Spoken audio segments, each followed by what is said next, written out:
Hey everybody, welcome back to another Sunday live stream.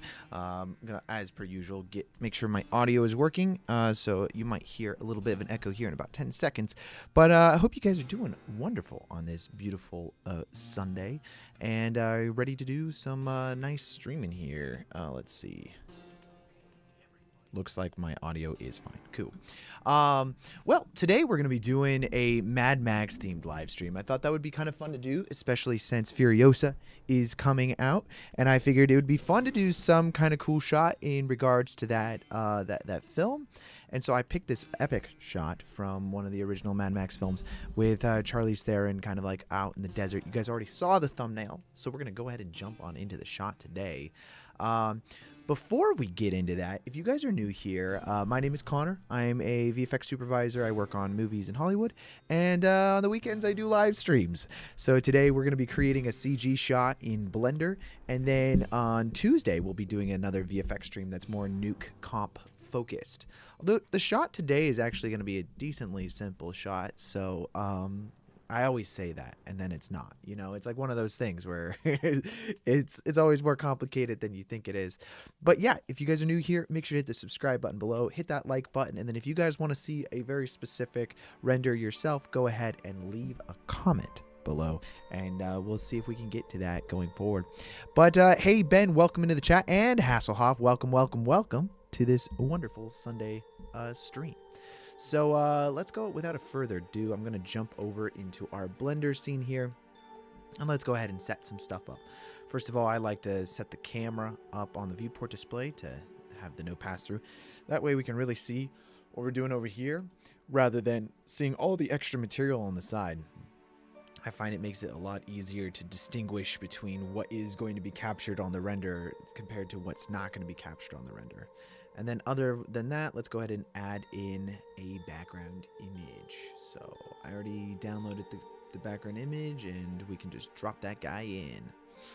But how was your guys' week? I had a pretty busy week. We are in pre-production right now for this film, and that may mean that I'm not going to be able to live stream as much in the next month because of this film, but I'm going to see what we can do. I'm going to bring my webcam with me. I'm going to Atlanta, Georgia, and we will see if we can make it work. But no promises, guys, no promises. We'll at least try at least a couple streams and see if it works out. I think the hardest part is that my computer's not going to be there, so I'm going to have to like pour into my computer to do the live streams, and that might be challenging, but again, technology is wonderful, guys. We can solve all things in technology these days.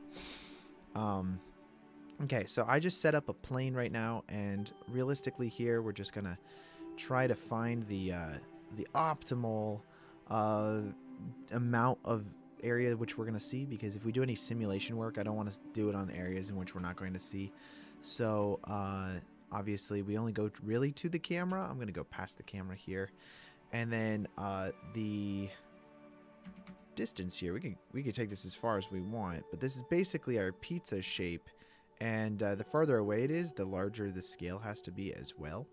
But I think that should work totally fine, and that just goes away from the camera as like the viewing distance gets further and further away. If the camera's moving or anything like that, then we would want to take that into account as well as potentially the size of the focal length for our camera as well. I think 50 millimeters is totally fine for what we want to do. I mean, it's the standard like default option inside of Blender. If anything, I would go in a little bit deeper with it, but I think 50 totally could work fine for us. We're not going to want anything less than that. And then on top of that, now we just need to add in mountains in the background. And I know, Hasselhoff, you don't like using the default mountains, but that's what we're going to do today because they're the easiest. Honestly, if there was I'm sure there is. I can't say if there was a plugin because I know there is one. But if there was a plugin that just allowed me to create like realistic mountain ranges, like with a paintbrush, you know, just draw like, oh, I want it here, here, here, here, like a grease pencil type thing where it's like I go like that and then it creates the mountains. That would be amazing. I can't complain because I haven't seen you in the landscapes yet. Uh, you can complain once I do the landscapes. But yeah, if they had one where it's like I could draw a mountain range like that, and then it changes, it like adds in kind of like I think that's a GeoNodes thing. I just haven't really done that all that much myself. Okay, so I'm gonna set the mountains probably back there somewhere, and that's not even that far away, honestly. I think that's totally fine. It's interesting. I'll do that. And then let's go ahead and add in our mesh landscape. And go and scale that guy up. And we won't even need our pizza shape to be that big for how far away the landscapes need to be. But I'm going to take this and we'll just scale this outwards. Rotate that around also. And then we're going to use the sculpt tool here in a moment to really get this to be the shape we want it. I'm going to move that below the ground level here. Scale that outwards and really line that up. But again, how are you guys doing? I saw, what did I see? Hasselhoff, you've been working on like that animated project. Is that for a class project or is that just for fun?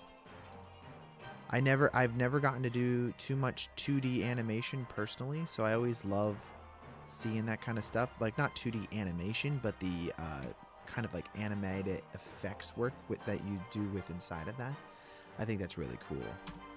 I always love seeing that kind of stuff because I feel like it's something that I would want to do, but I just never got into. I'm going to go ahead and save our project before we lose all of everything. Create a new folder here.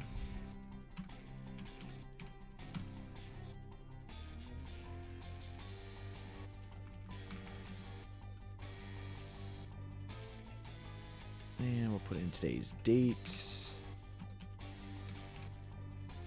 And version 1. The only version we need, because first try, baby. And then for our camera, we'll just change the end distance here to be like 1,000. So for the class, we had a lot of freedom for the fight animation. That's super cool, dude. I did some fight scene animation stuff before. We did a when I first got a motion capture suit. I have the Rococo motion capture suit, and when I first got that, I was messing around with the we did a little fight scene thing using that. And that was cool. I will say that it was a little complicated because me and my brother had to, we only had one motion capture suit. So, of course, we had to record both the sides of the fight at the same time. Oh, man. I'm going to change the object mode here and we'll just hide this so I could see the outline of what we're doing here a little bit better. And then go back over here into sculpt mode. Whoops. Yep, sculpt mode. I'm just trying to line this up a little bit better with our reference image. You also had to do a lip sync animation, which was really but managed to finish it today. Not the best, but I would rather invest more time in the fight animation. That's super cool. Yeah, lip syncing, dude, is an art form in itself.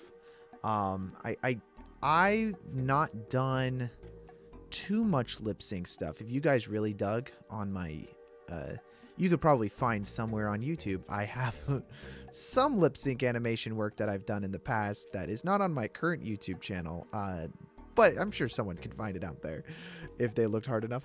My coworker found it. I'll say that. But yeah, I lip syncing, I don't think I have the patience for it, man.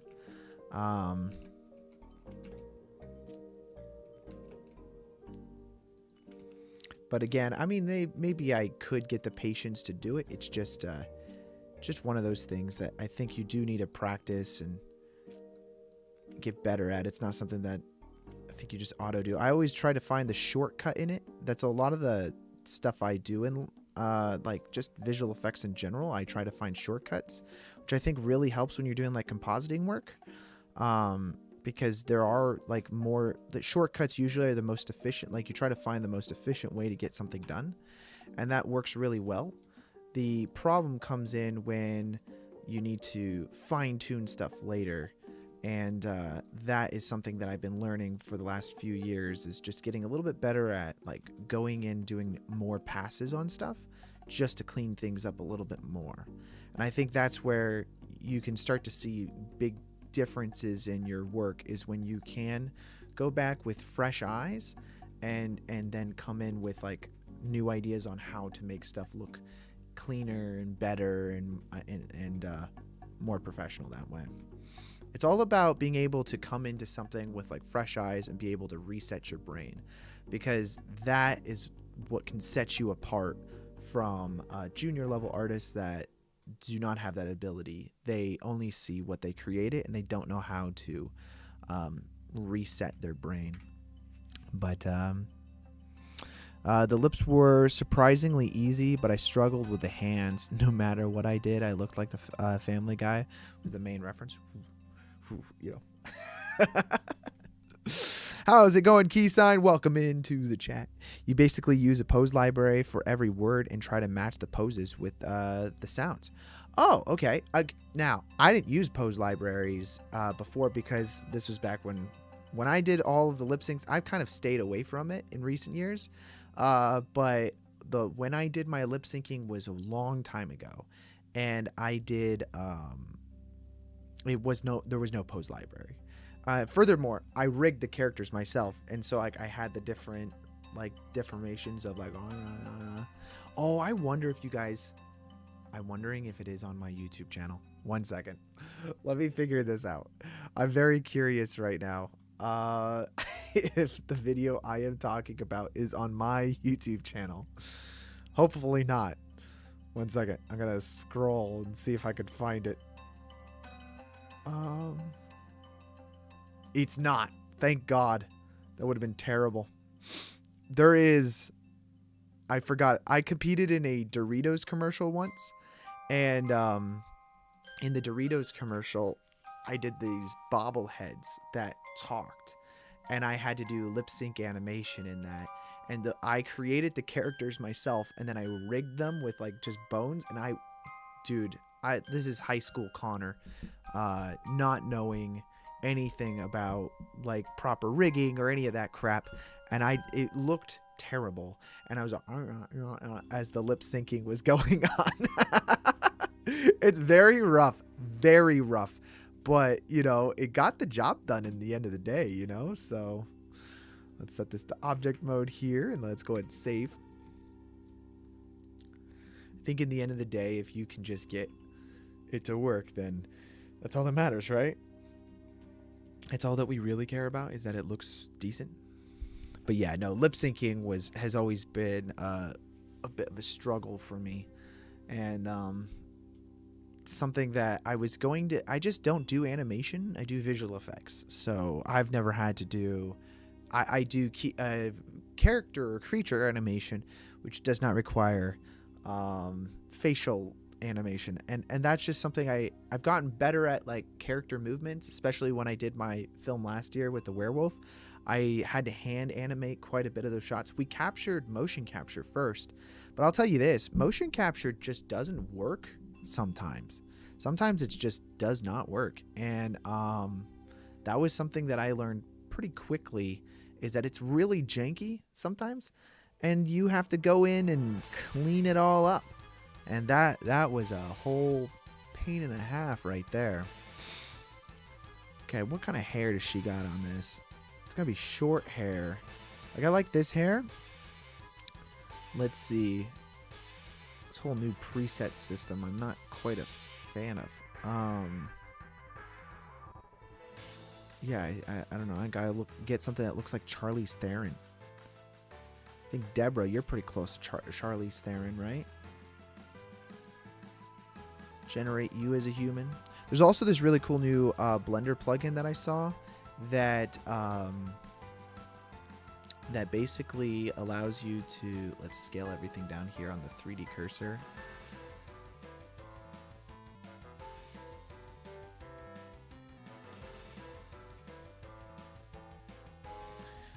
There was this new Blender plugin I saw that makes skin look super freaking realistic. and I really want to try that out.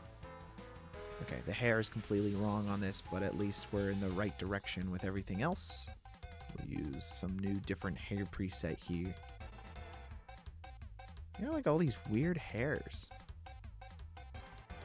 How was everyone's week though? Keysign says. My week was busy. We're doing some pre-production right now on this film, and I think it's gonna be great. We'll see. I'm gonna try to see how much I can live stream when I'm out there. If I do, it'll be pretty limited. At least in the extent that I might not be able to do the Tuesday morning ones. Humanify only for Dash creatures, and I'm not a big fan of the skin shader. Is that what you're referring to? Yeah, I wasn't sure what the name of it was. I just saw a video on it. I thought that the video looked really freaking cool.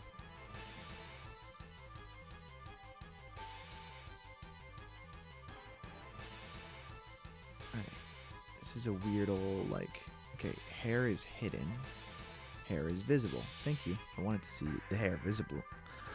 She's gonna have a screaming face, so we gotta add in a face rig here. Add a face rig.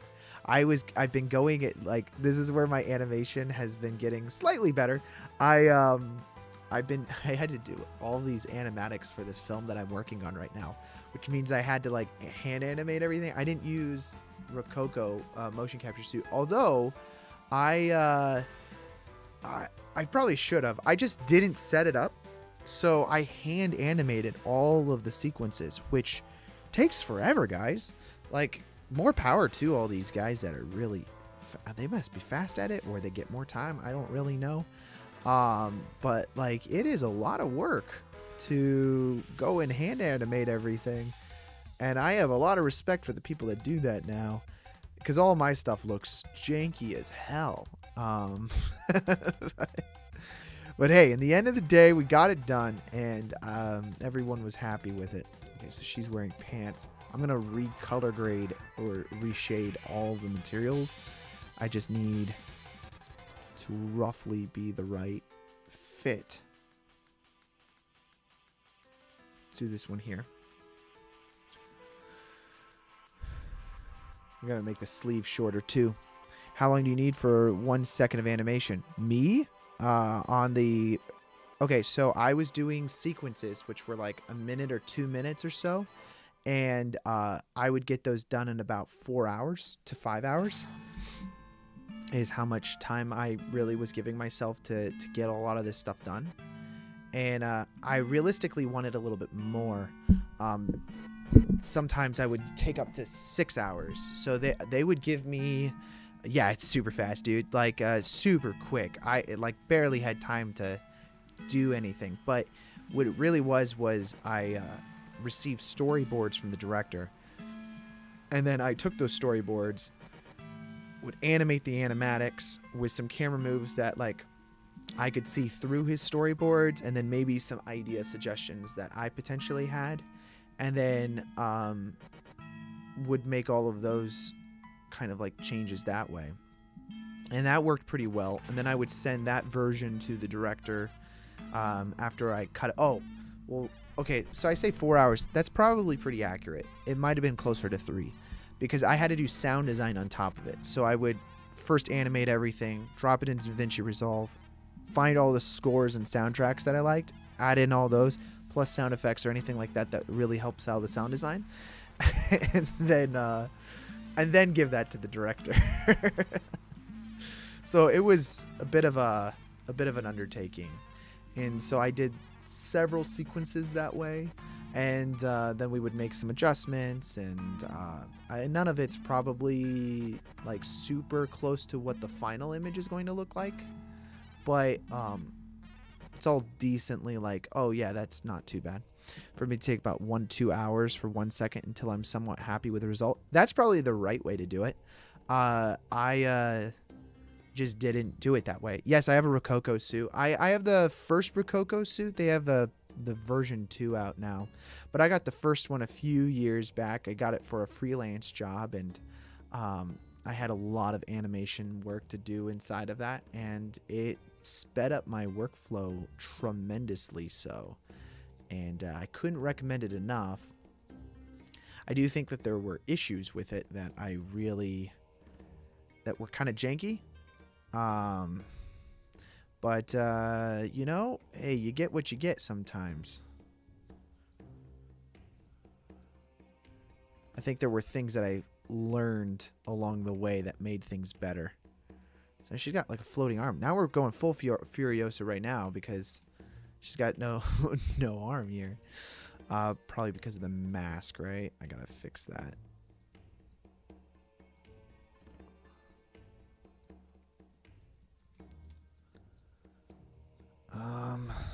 Let's hang that up. But yeah, I got it for a freelance job where we had to animate like 40 or 50 different characters. It was for a documentary about Malcolm X and the assassination. And so what I did was I planned out all the different characters that were in the scene, and then we did the motion capture for each individual character throughout that sequence. And then we pieced it all together inside of Blender, and then I rendered it for 3 months straight, basically. How bad was the cleanup? Quite a bit of cleanup. I did not as much cleanup as I would have liked for that job. We probably could have done a little bit more cleanup if we really had more time and, well, really budget in the end of the day. That's what it came down to. For my film, I used the motion capture suit on the monster stuff initially, and we would line it up. And it worked really well for some things, like 1 foot, right?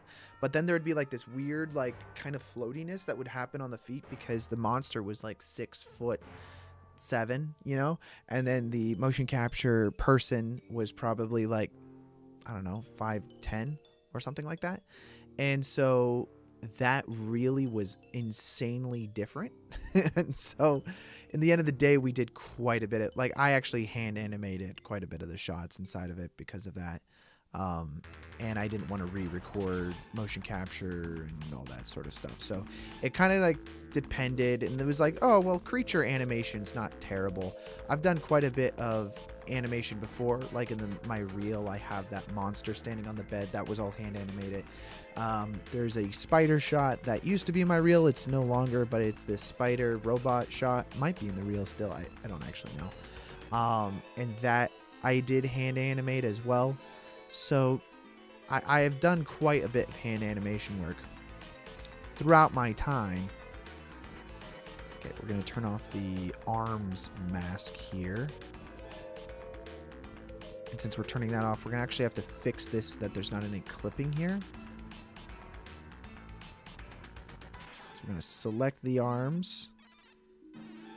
And let's go back into sculpt mode here. Just bring that on the inside. But yeah, motion capture is really cool. I just think that it's a bit limited sometimes. It feels a little too real. So if like you're trying to do character animation, I don't know that that is the way to go. Which I've been getting more and more into character animation recently, guys. Specifically, not, as I said, I don't do lip syncing. Although I kind of want to do some tests just to get into it. You guys have any recommendation? You said pose library and then just going between the two on that, right? Like, I think my strong suit in animation has always been lighting and shading. And I'm trying to branch out a little bit more into the animation side of things because, I don't know, I just really love it.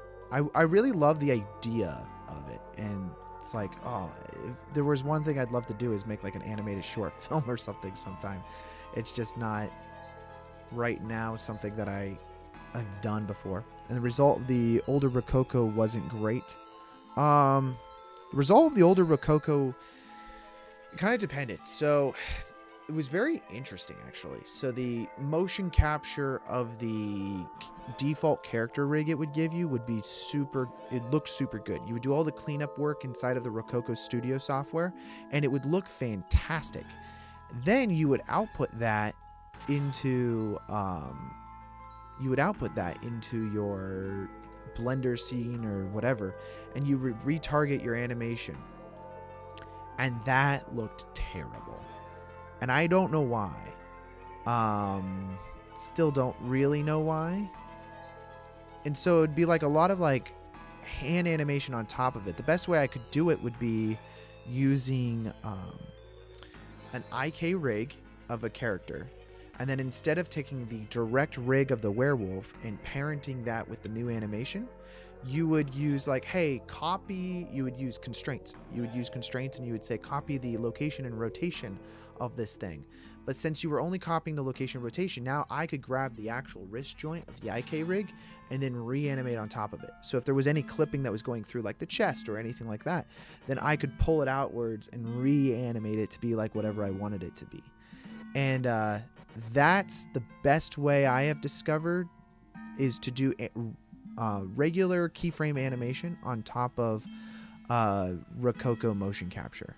So not taking it one for all, but like just like kind of using it as a starting place of your animation work.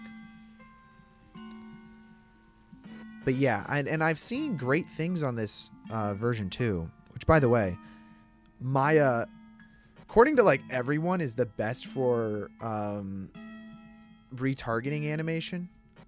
So if you are doing retargeted motion capture data, apparently Maya is just like unrivaled the best. So I have not used Maya ever for that. In fact, I actively try not to use Maya. You try to fix it with animation layers, but your approach sounds like a better... yeah, I did use animation layers before. It's just way more convoluted and complicated. I highly recommend the method that I did. Believe me, dude, I've spent hours retargeting werewolf animation at this point. And then sometimes it's just beyond repair. Like, it just really is. Like, I always thought it was really nice for getting like initial animations of people like just standing there or maybe walking or something like that. But feet sliding is just horrendous with retargeting. And dude, terrible. I don't know why it's so bad for like, I would think that it would be better, but it's not. And maybe I was doing things wrong. In fact, I know I was probably doing things wrong. I just, you know, it is what it is at this point.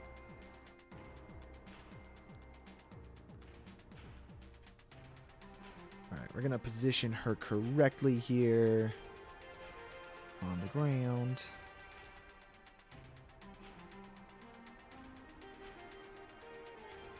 Oh, we don't want to rotate down the 3D cursor. That is a mistake. Where's our... Okay, I'm going to open up the reference photo just to have over here. Yeah, because I want to be able to see this. I think it's important to be able to see what I'm doing here.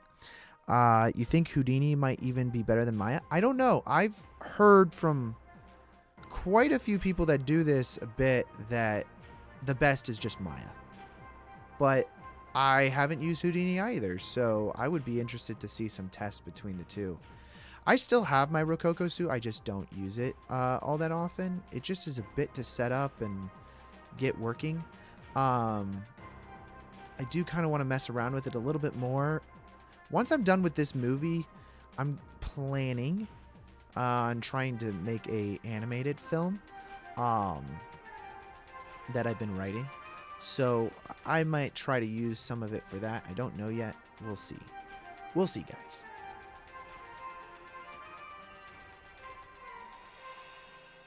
Let's just have this rotate outwards here.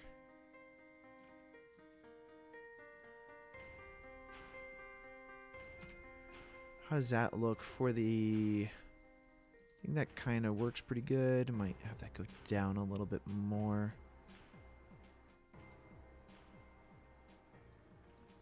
Yeah, I like that. But yeah, Houdini is super strong. I don't like... I really don't like the interface in it. I ranted about this the other day on the nuke thing. I don't understand why Blender is the only 3D software that allows me to like rotate things by doing this. You see how I just press the R button and I can rotate it? Every other 3D software, I have to have like some stupid gizmo and rotate things like this. And I've looked into it. I can't figure out for the life of me how to make Nuke or Houdini or whatever it is not do that. All I want to do is just rotate. Like, this is so much more intuitive, I feel like. But I don't know.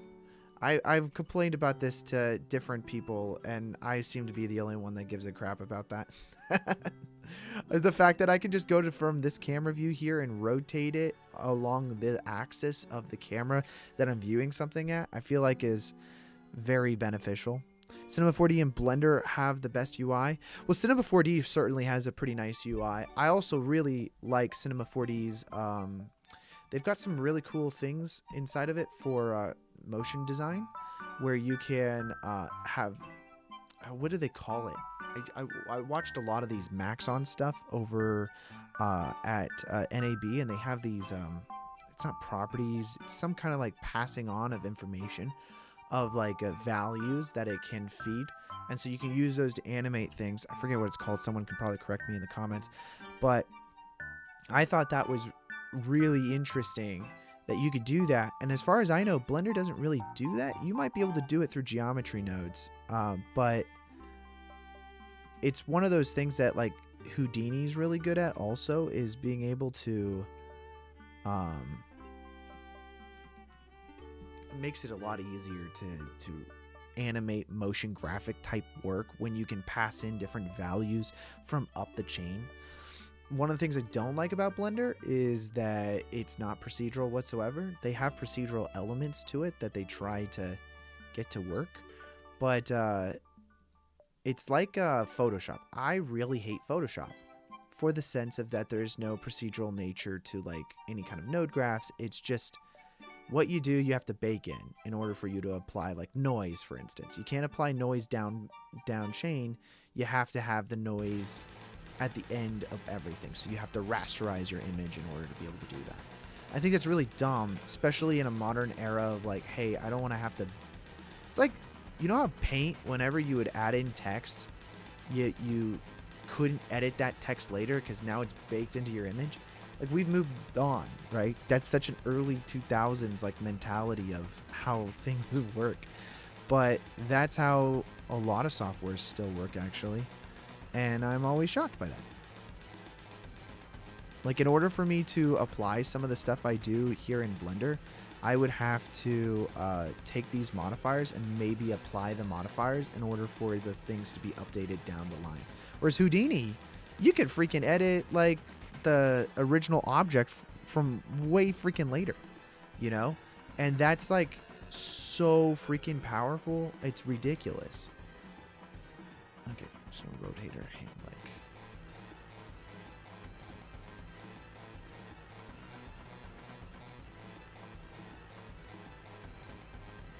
It's like we're not living in the early 2000s anymore where we should have to bake anything. If I want to edit the topology of like the original object like this, go into edit mode and make a change, and then that edits everything downstream, then I should be able to do that. And Blender is decent at that, but you know, Houdini is the master of it.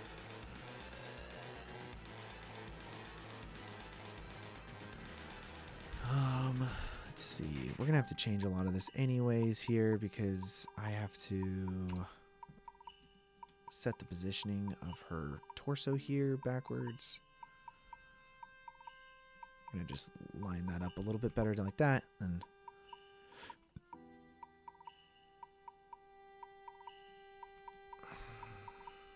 just trying to.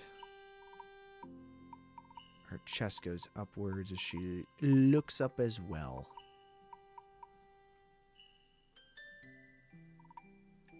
And now I'll fix our arms as well down here. Oh, that's going to change the positioning of everything in the end anyways. But yeah, I mean, I don't know. I think as we get better and better in different softwares, it'll become cleaner. I also really excited about OpenUSD with how everybody is kind of working that into their pipelines, because then I think software agnostic will actually become a thing where I can open up a USD file inside of Blender. So instead of it being a .blend file, it'll be a .usd. And then I can also open up in Maya and it not be a .maya file, it would be a .usd file.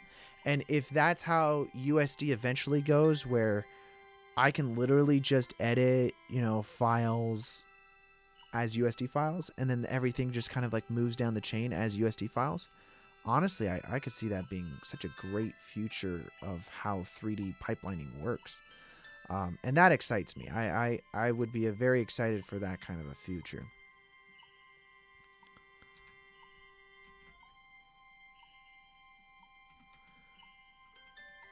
Fix this as well here. Not really a fan of this pose. She feels too stiff.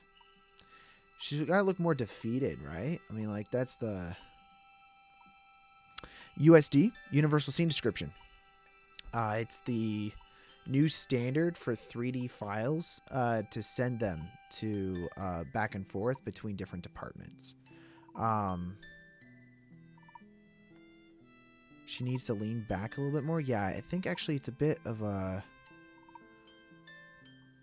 She's more like sitting back, not stiff back.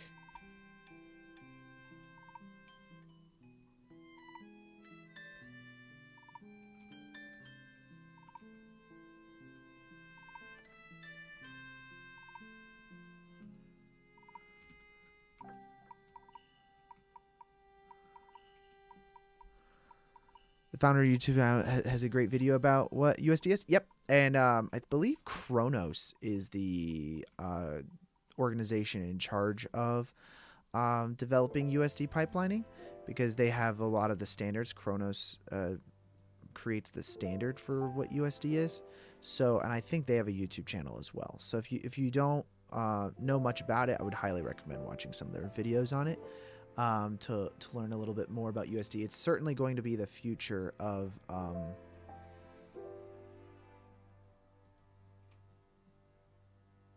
yeah, she just looks way too...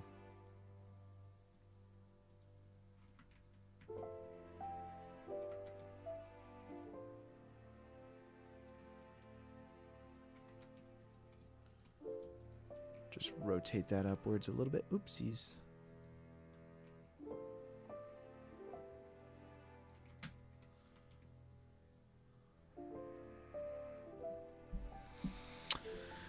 Yeah, but yeah, I could see that being the future of USD, with how I think a lot of things will start to, it's like, what software do you use won't matter as much, because everybody will be using whichever software they prefer the tool sets best in. And it won't become so much of like oh, are you working in Houdini, or are you working in Blender, or are you working in whatever? It's going to start to become no one gives a crap about that. They more so care about the artwork that you're generating and creating. And I think that's the kind of future I want to live in. Because, like, one of the worst things about, you know, the 3D world right now is, like, this kind of, like elitism of different softwares. And, I mean, I don't work too much in the world of 3D, but, like, not professionally. I'm a compositor. And there is a bit of an elitism to different softwares. And believe me, I'm on the class of elitism for compositors, because elitism in compositing world is, oh, do you use After Effects or Nuke? You're an After Effects user. Gotcha. Gotcha. That's where the elitism comes in. Blame Autodesk? Yeah, well, true.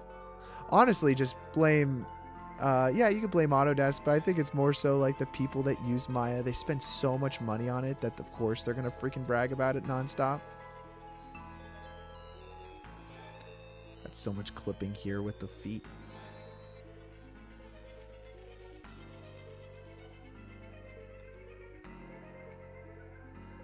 The studio where I worked at has 100 to 200 members, and the software didn't matter too much. Interesting. Yeah, I guess I've always been told that when you work in larger environments, it does matter. I've always worked in very small studios, so it's not been like a huge like problem for me to pick which software I wanted to use, because I'm working by myself. I'm gonna lean that back a little bit more, like...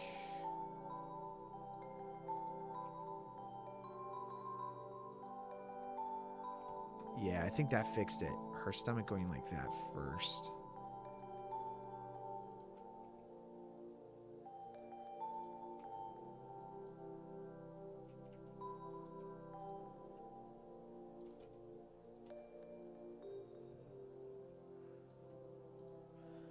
kind of looking up. Hashtag blame Maya.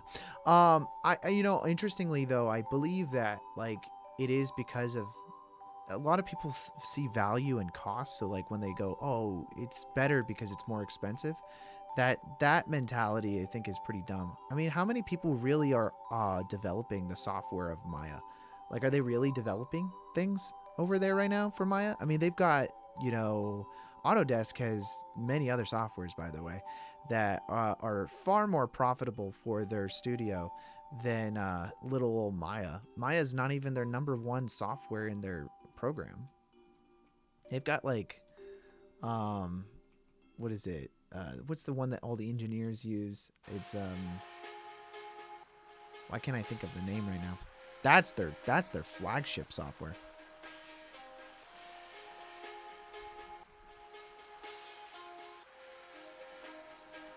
It's not Fusion. Fusion is the case for... Wait, let me actually read your thing. And for the case for the most of the other students in the class during the internship semester. Fusion's not their software that everybody uses, though, or it's not their expensive software. They're, or the one that all the engineers use. It's solid CAD. Like, yeah, it's CAD. It's the CAD softwares. It's not SolidWorks. SolidWorks is made by a different company.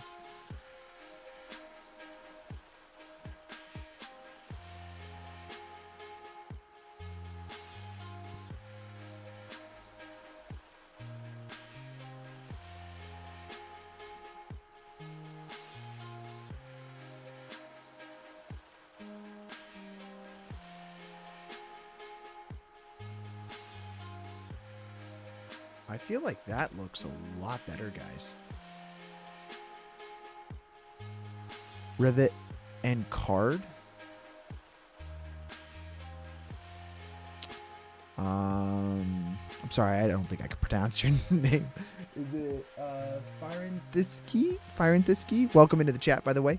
Fusion is Autodesk's CAD program. Oh, is that what they call it? I don't know, dude. I'm not an engineer.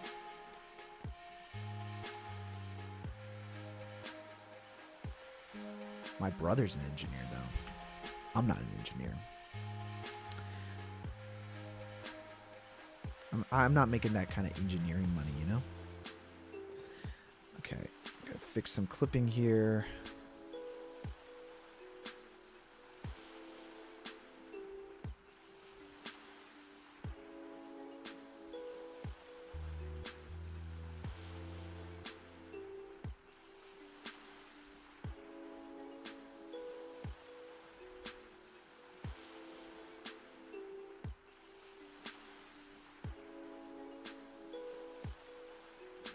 What's going on here? Do I gotta smooth that out or what's going on? There we go.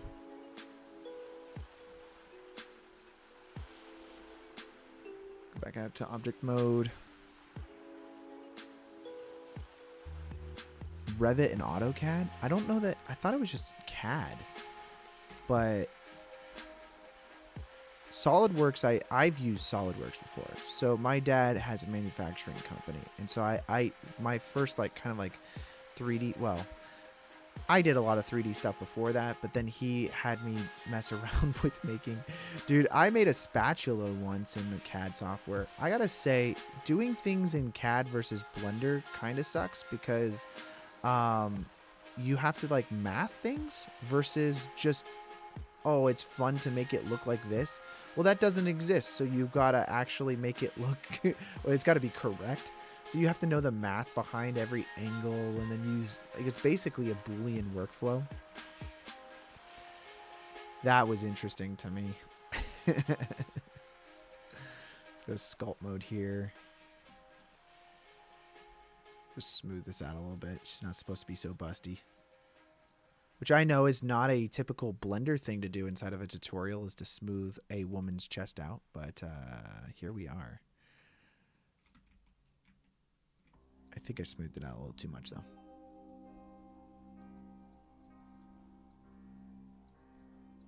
I'm part of like a lot of Blender like Facebook groups and groups in general. And dude, I can't tell you how horny the freaking people are on like those groups. It's kind of ridiculous. Plasticity is a nice in between of Blender and your normal CAD program. Plasticity. You know, one of the things that I wish, and maybe there is an add-on or something like that for it, but I wish some of the stuff that I do for like visual effects, I'm like, oh, this would be a really cool like 3D print. And my neighbor has a 3D printer. And every time I send it to him, he's like, oh, well, the slicing program says you've got like all these holes and it's not created correctly. It's like, dude, I just want like some kind of Blender plugin that goes, oh, we'll solidify everything in your scene to make it like just printable versus not. Like, I kind of wish that there was some kind of program for that. I don't know if there is or isn't.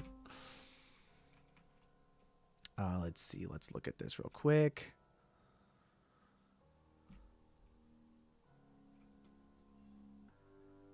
And then we'll have to add in some veins and stuff on her since she's screaming.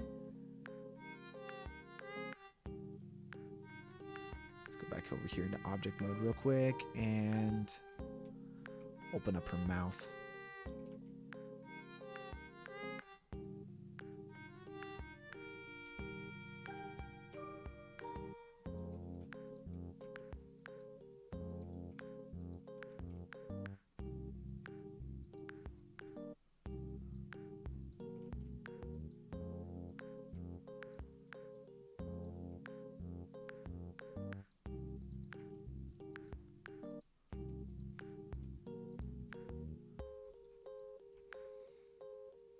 Pretty typical of me is like I make the facial expressions. Do you guys, when you're looking for emojis on like your phone, do you guys like make the facial expression of the emoji you're looking for? I find that's like me all the time. I'll be like, you know, like trying to find the stupid emoji that I'm looking for. I don't know if anyone else does that, but I find myself all the time doing it. Let's see. Her jaw's got to be out a little bit.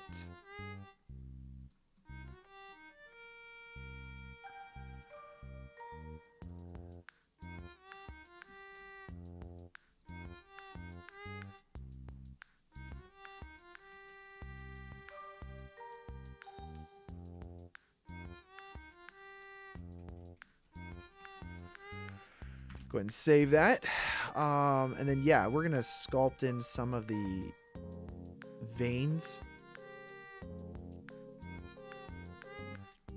So I'll go back over here into sculpt mode. And is it a layer that we really want? Or are we going to want to pinch? I feel like pinching is probably just the better bet.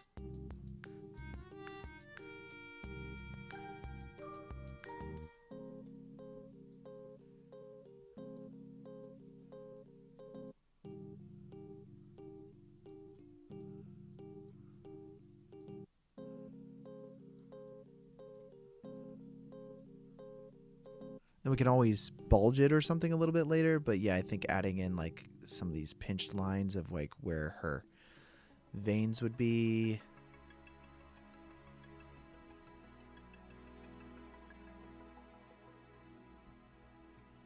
All the way up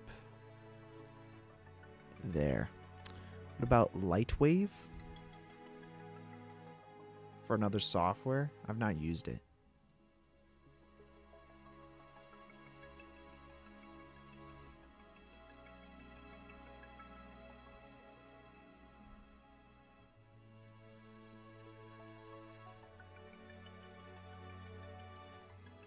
Just pinching some of these different areas and creating a little bit more kind of like of these lines where her veins will be popping up.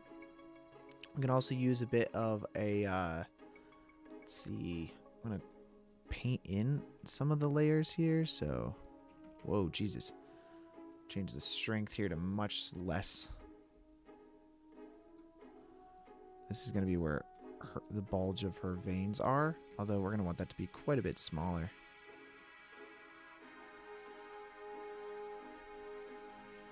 And then that line right there, it's like, probably do it on the other side as well. Smooth that out as well. Reason why it's like weirdly sharp is because that's where our crease was, but we're just gonna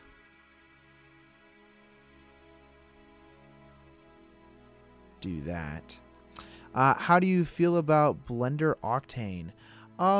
Here's the thing. I don't know too much about the different render engines with inside of Blender. I will say I did look into quite a bit of Arnold because I have an Arnold license.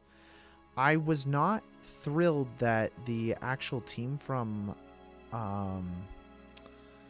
wasn't really developing it, so I'm not as familiar with Octane. I know Redshift is developed by Maxon for Blender, and they release it regularly, update it at the same time that they update for all of the other softwares. So like when Cinema 4D gets the Redshift update, that Blender would get the same exact update. To my understanding, Octane is probably pretty similar. I think I've been told that it is similar. But I couldn't vouch one way or the other. I don't know if anyone else has used Octane all that much. In the chat, but I've been looking into different render engines because I kind of want to branch out. The Blender integration of Octane and Redshift isn't great. No, but Redshift is great. Redshift is the same exact integration as it is for Cinema 4D. I talked to the developers anyways, and that's what they told me. Whether or not that is true, I don't know. I guess they could have been lying to me. But from what they told me when I chatted with them is that when they make updates between on the Maxon side for Cinema 4D, they make updates for Blender at the exact same time. You struggle a lot with the attributes inside of the shader editor.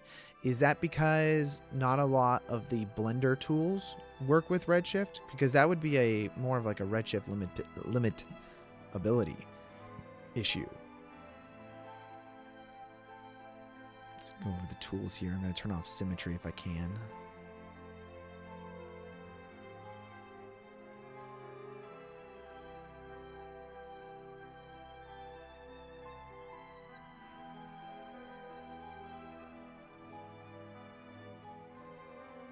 It's like the temple kind of I'm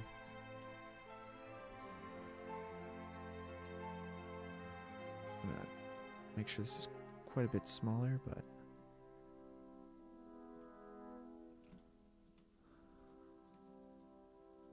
I've heard Octane's better than Redshift, but I'm not familiar enough to let you know key sign if one is better than the other, honestly.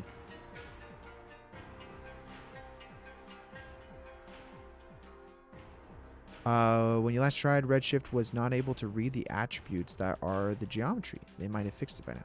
Oh, interesting. I'll have to really screw around with it to see. I have not messed around with it at all. So I just talked with the developers about it, and I'm just relaying the information that they let me know. But that would be very interesting if that were the case.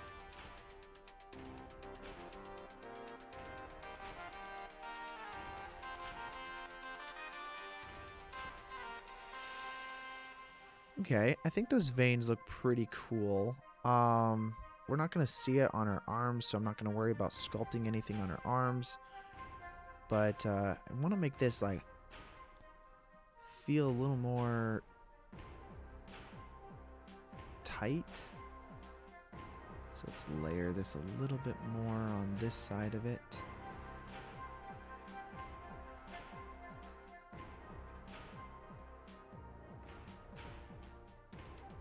We'll smooth this out a little bit here. Just trying to add in some veins to tighten up the throat area to make it feel more like she's screaming and not like her mouth is just relaxed open.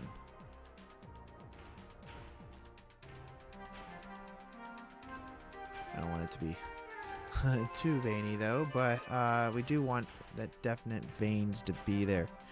Volumetrics in cycles are a joke in comparison. Oh, for what? Oh, yeah, Mr. Redshift is really fast, and Octane looks great.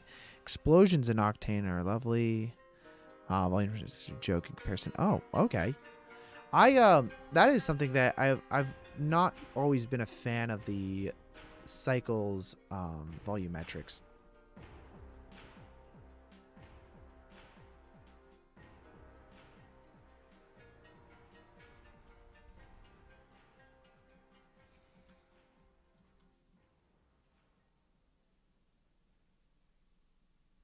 Okay.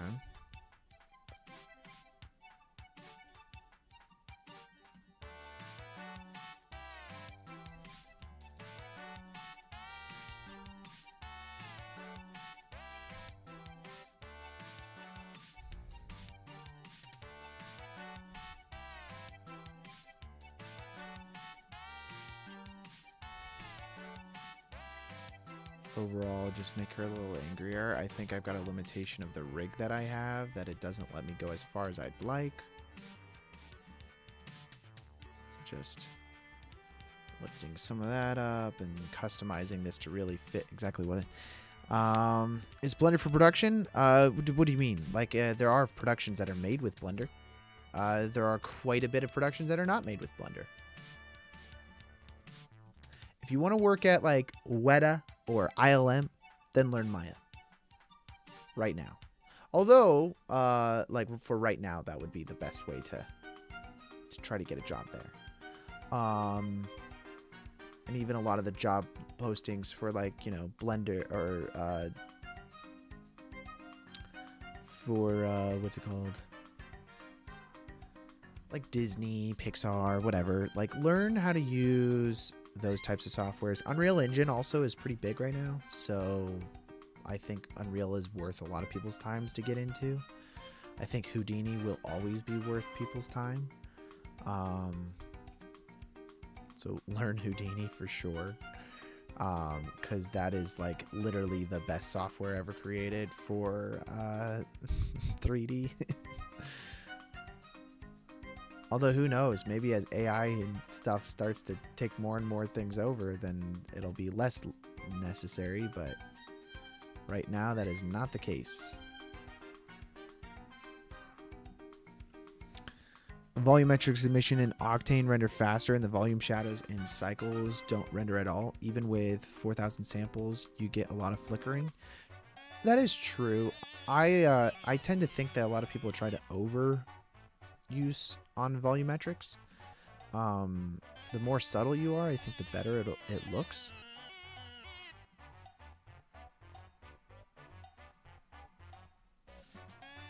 Just crease that a little more.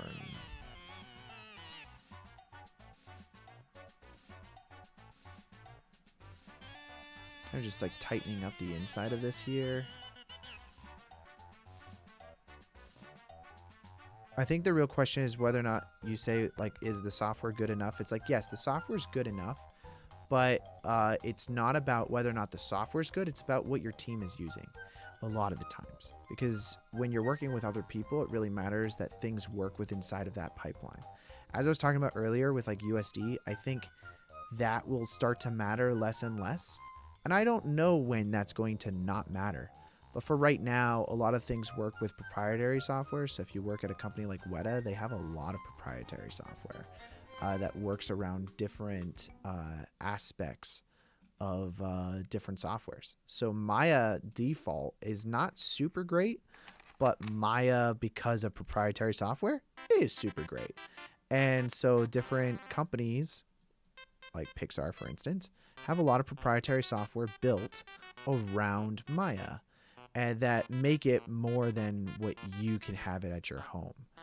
So I think that's why like companies are very reluctant to leave those softwares, because they have so much infrastructure built around it. Blender 5.0 might solve the issues. I don't know. Are they talking about fixing volumetrics in Blender 5.0?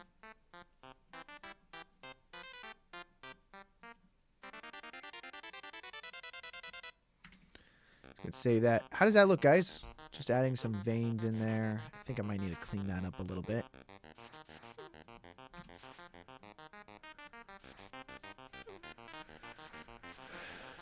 Not a fan.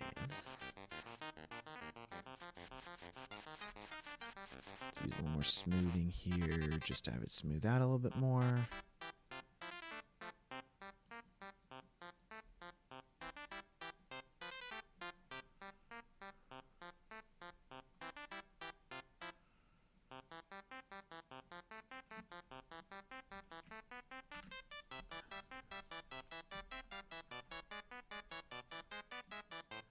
And then the lighting can catch that a little bit better.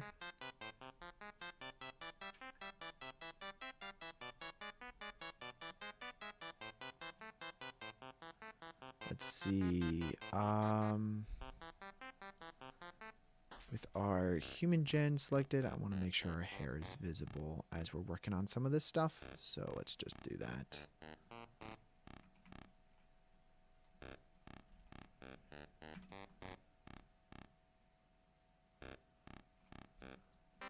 Thinking for a lot of the sand that's kind of like getting kicked up here, we could do a couple different things. Talking about volumetrics, we probably do stuff in volumetrics.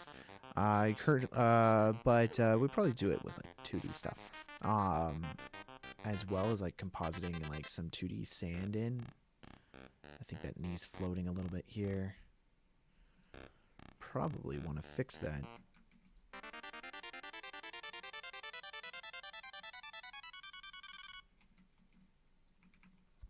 I'm fine with it digging a little bit in. It's in the sand. You're currently trying to learn Houdini and Karma. Blender's not too focused on integrating things that need for bigger productions. For example, I don't think we'll be getting deep images anytime soon.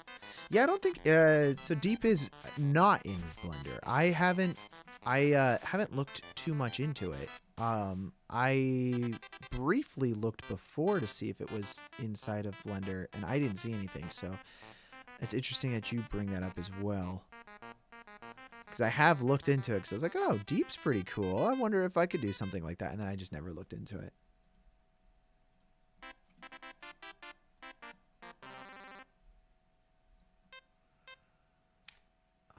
For this, let's use the elastic deform here. And I can just fix a lot of this by just stretching that downwards, I think. And then maybe smoothing out some big clipping issues here, guys. How do real bodies react differently?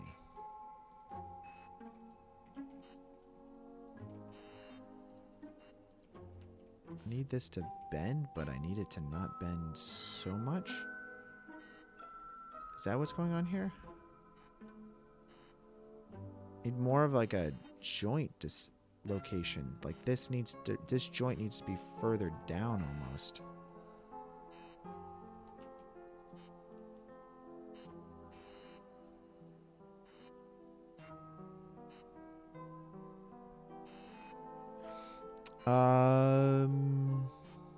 Will you add the sand dust? Yes, I will. Probably 2D. You can use Octane to get deep images from Blender, but Cycles does not support deep. That's what I kind of figured. I looked into it, and it was like no one was talking about it. And you know, once nobody's talking about it, that it's either something that is deeply hidden inside of Blender that nobody really knows about, or it doesn't exist, which is probably the case.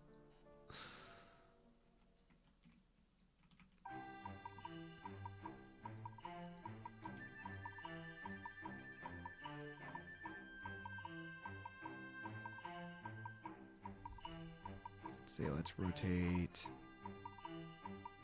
inward slightly.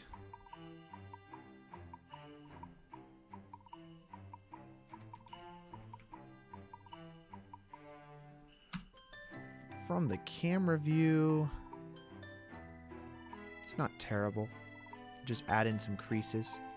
Try that smooth corrective modifier. Okay, that helps with weird deformations. Smooth corrective. Not actually messed around with that. Smooth by angle? Oh, smooth corrective. Interesting.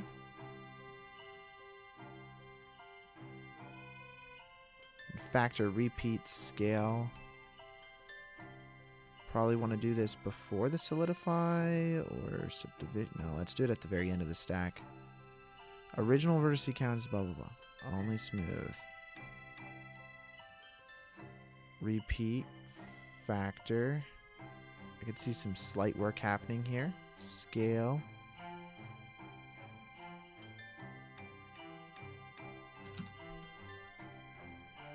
Oh, see, the vertex group. Gotcha. I got to figure out what the vertex group is.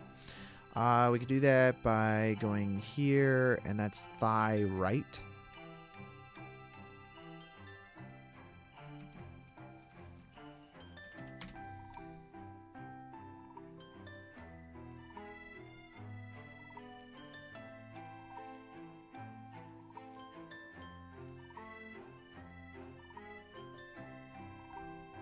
We're just pressing buttons here until we get something to work.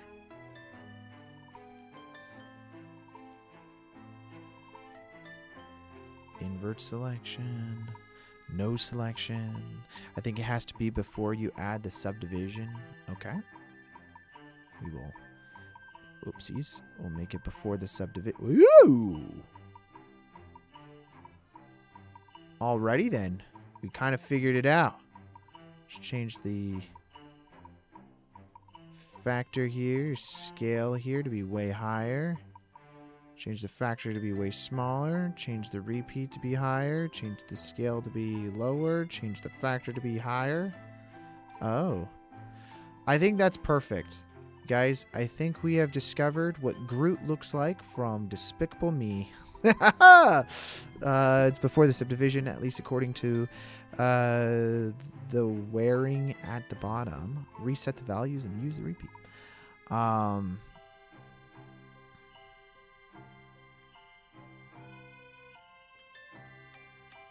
Yeah, I don't know. You can use it with the vertex group, global, what you look at. That's a simple length weight. Interesting. Change the factor here. I don't know. That smoothed it out a bit much.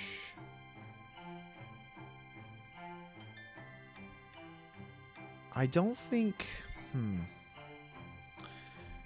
So you said factor 0.5 and then a scale of 1. And then... Let's see. Oh, interesting. Yeah, I don't dislike that. Then we change the amount of this. So let's make that way higher. And then now let's go ahead and select our object here and then go into sculpt mode and then smooth that out. Is that what we want? Smoothing it or grabbing it? We can grab it. Clean things up that way.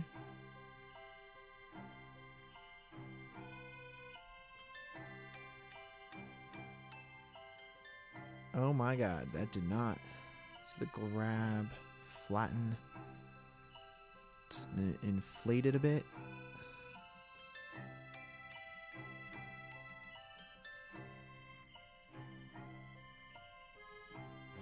Add repeat to 5. Oh, I could set the repeat to like a 5. I guess that's the closest you got to it looking the best there. Then I could just go back to sculpt mode and then fix some things. By inflating? Dude, his knee is so bent though. That's crazy. Let's do, let's make the knee have a little bit more thickness to it. I think that's probably what I gotta do here.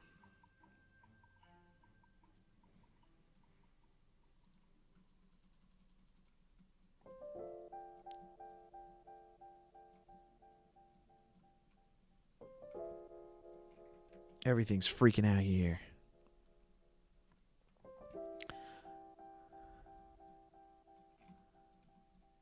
It's okay.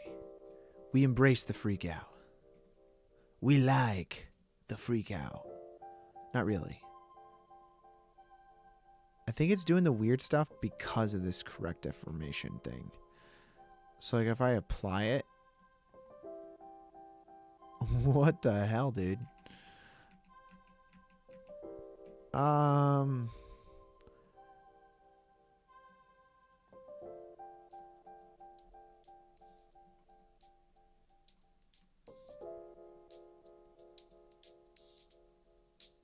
Let's do that. Smooth this out.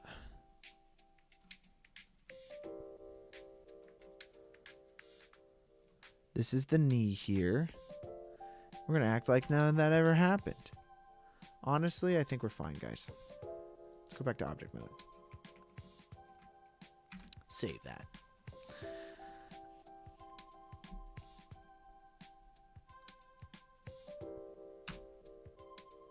I know the clothing is also off right now, but it tree has to preserve base mesh form and volumes or something, so it helps with elbows and knees.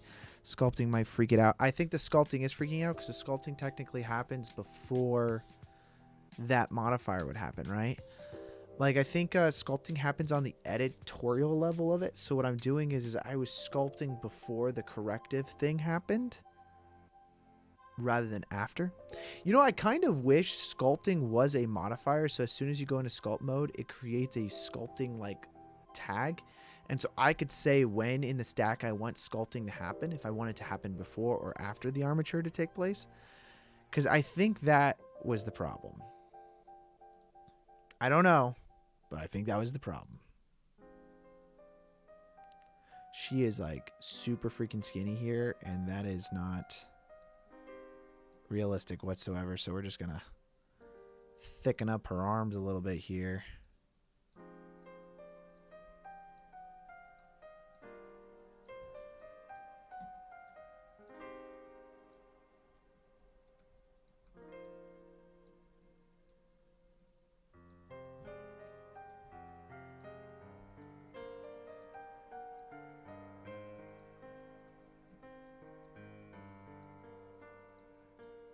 Putting a little more meat on her bones, which I know where this takes place in like dystopian future, so no one eats food, so. But also, we're trying to make this look a little more realistic, and that would require us to have a little bit more than just a bone with some flesh on it.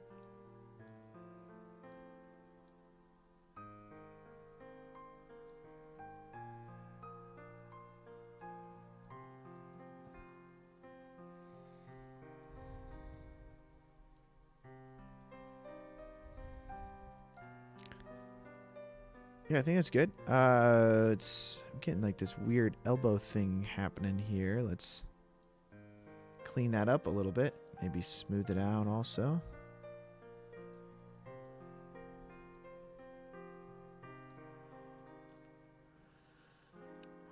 And then, what is she doing with her fingers?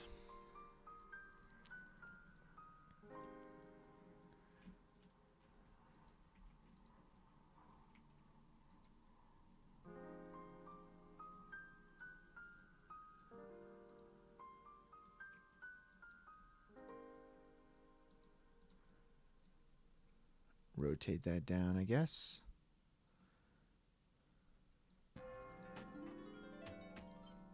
And just kind of like clean that up a little bit better. I mean, we're not going to see this part of the finger, but yeah, we're not going to see that. I just want it to feel like it's not just like floating above, because that doesn't make any sense.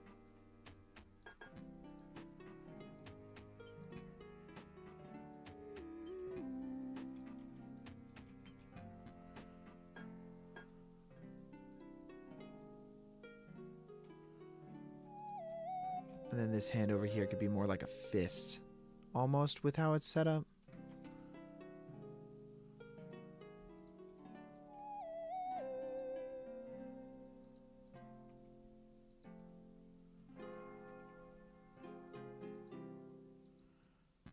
And there we go, a little bit like that.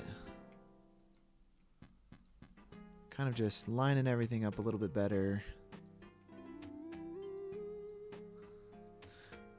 I don't know, I think I just heard my dad bought my mom this cuckoo clock from Germany. And I think I just heard it go off, which he had it turned off for a while where we weren't hearing the cuckoo. Cuckoo. But I think I just heard it go off. That's hilarious.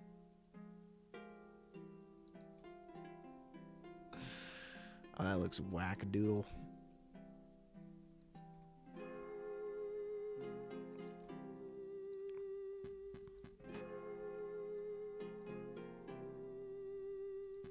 And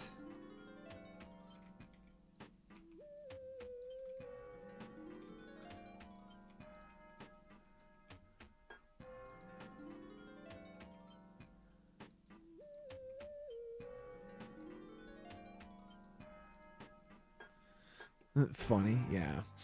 It's funny until you wake up to it in the middle of the night. Ooh.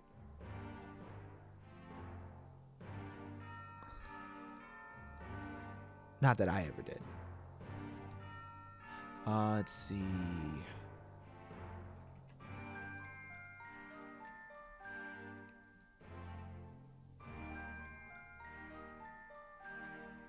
Looks pretty good. Her wrists are like really jacked up though. Why? Just rotate it normally, right?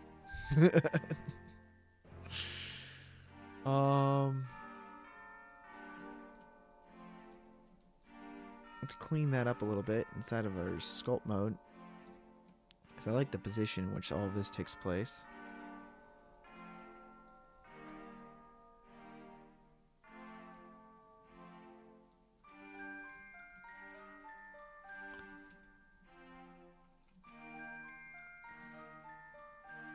Just go ahead and set that like that. I think that works pretty nicely. I mean, we kind of see that hand, but it's not the main focus, honestly. For what we're trying to do here.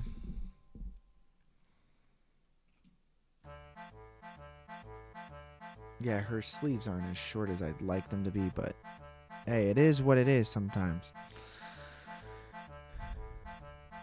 And I'm okay with a little bit of clipping for like the feet going into the sand because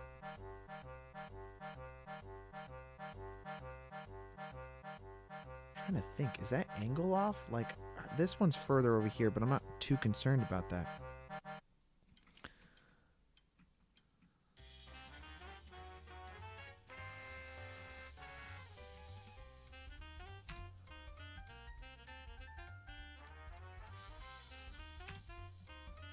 I feel like this might need to be a little bit more out.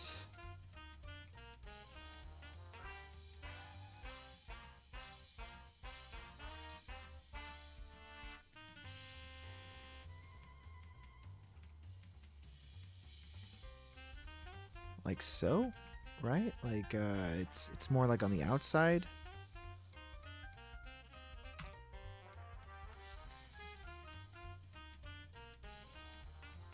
She is sitting a little bit more upright, I think, in the actual photo.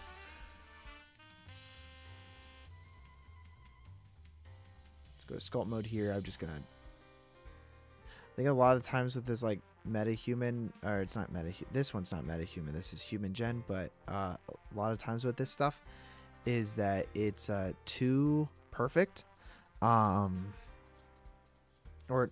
not perfect. Sorry, skinny. Like it's just like. There's no weight on these characters whatsoever. At least with how the clothing like hugs them and stuff.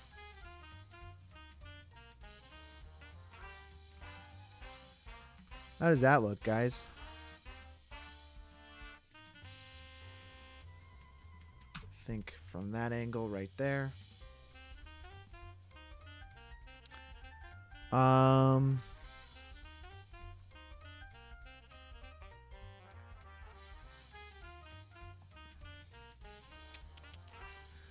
1024 by 512.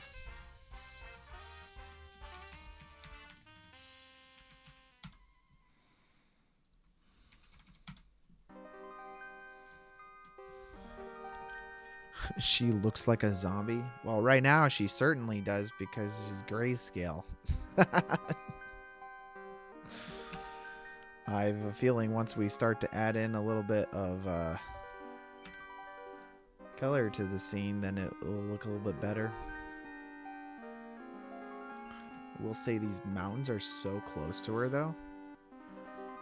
Let's grab these guys and let's see. We're going to scale them on the 3D cursor here.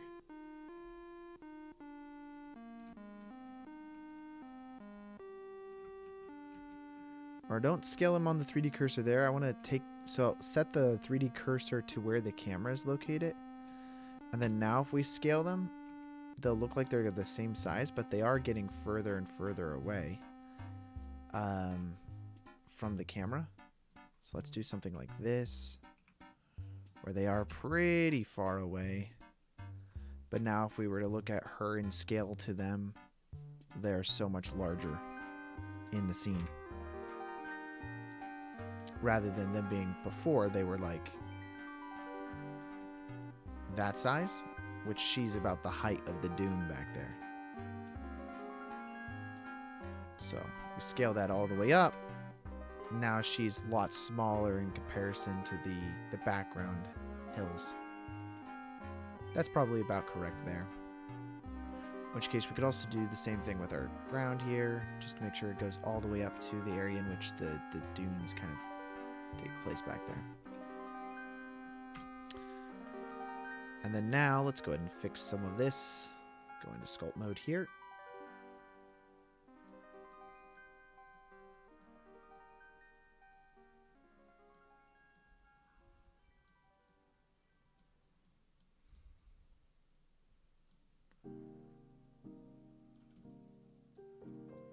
Pretty good. And then let's go over here, object mode, and then grab this guy.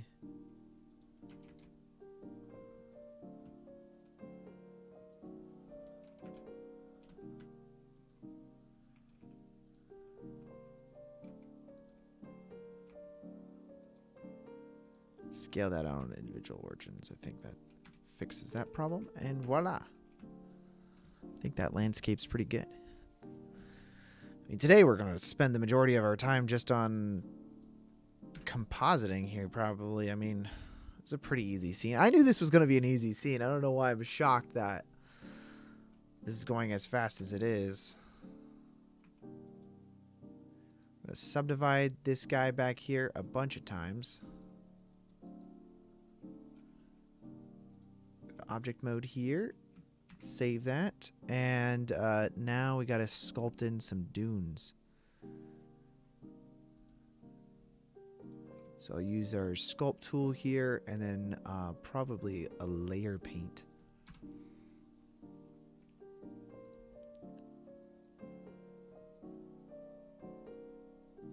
Just paint up the area in which I want to have like a dune right here.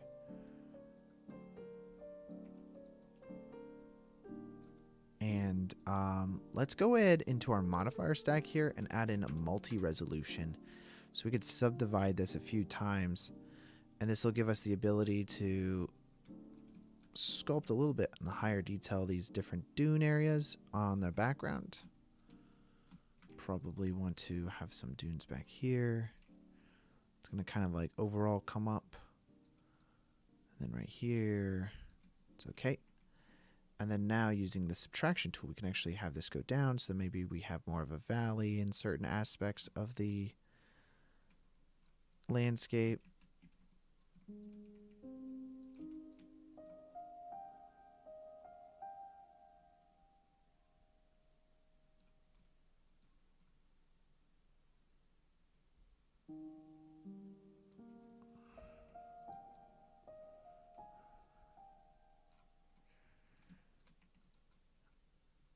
And honestly, the messier you are with this, almost the better, because it just makes it a little more imperfect and realistic.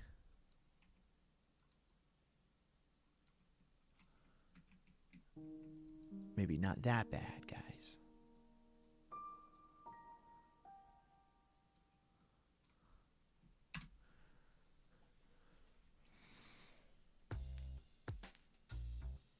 Are you speaking a different language? Because I don't speak those languages.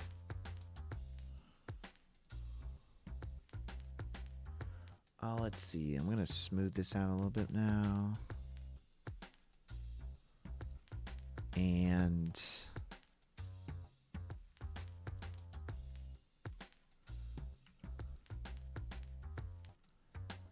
try to clean that up as much as possible, but as you can see, I think that actually works pretty nice. Nice thing about oh, you speak French. Very cool. The nice thing about sand is that there's not really a rhyme or reason to a lot of it. Just kind of does it feel a little natural. And then through shaders, we will make it look more like sand. But for right now, it's just kind of creating the overall landscaping of this. I am going to need this to be visible inside of our viewport here. She is now floating off the ground, which is no bueno for us.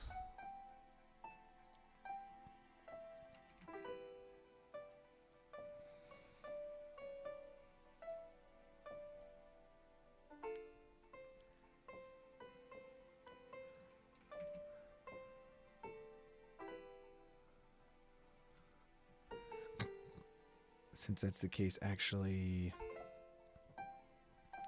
she either needs to go down or the ground needs to go up, which I'm probably going to have the ground go up. So let's change the sculpt mode here now to the elastic deform, and then we're just going to grab everything and then just kind of have it come up to meet the area in which she is. I did not see the voila cinema meme. Dude, I barely speak English, let alone other languages.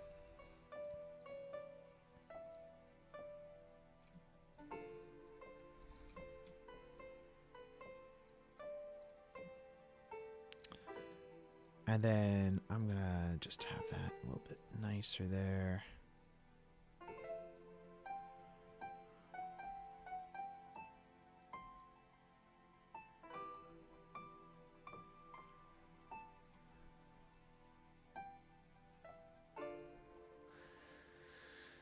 We can paint in some maybe like footsteps or something at like to the areas in which she would have walked in, and then fell to the ground.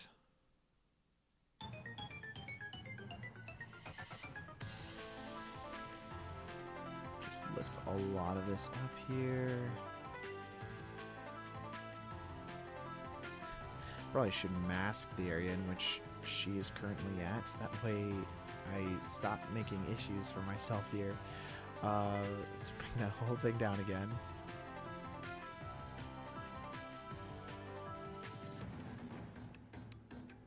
Speaking of French, actually, my composer for the short film I did was a friend of mine. He is in Cannes right now at the Cannes Film Festival.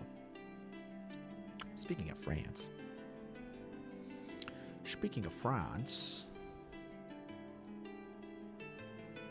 he's just out there visiting right now, but it's a pretty cool thing. I have never gotten an opportunity to go to Cannes. Have some. Whoa! I think I just ran out of memory on my Blender render here. Whoopsies. I think my whole computer just crashed.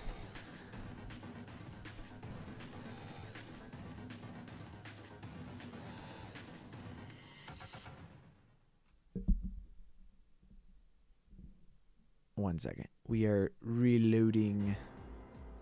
Let's see, recover, auto save because I didn't save. Save.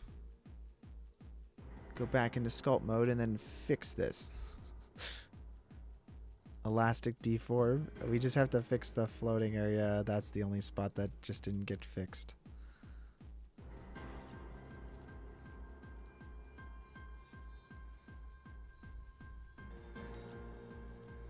You think eventually I'd learn my lesson with the save thing.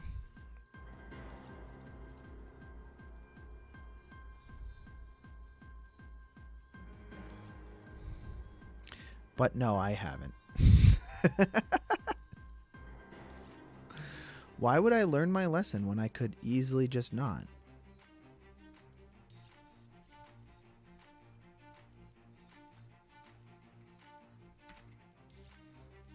I'm going to hit the save button there, and then now just using the draw tool again.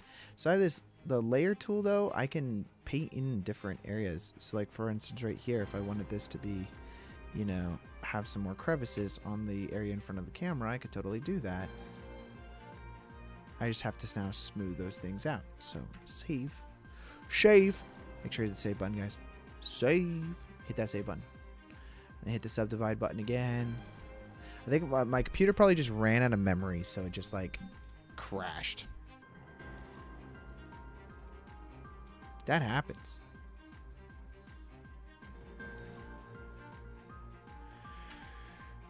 Yeah, we only need the sand directly in front of the area in which she is laying.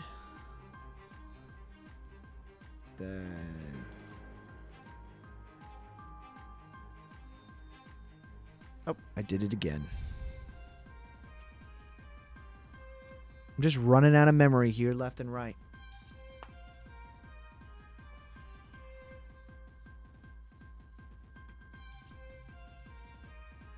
So subdivide it. You just glued together a life-size 3D print of a xenomorph's head? Oh my gosh. Please share in the Discord how to print it in 3 sections. Awesome, dude. Hey, take a photo of that and post that in the Discord. I'd love to see it. The crash is no surprise with the amount of subdivisions you have on that plane. Hey, now. Don't judge my subdivision amount.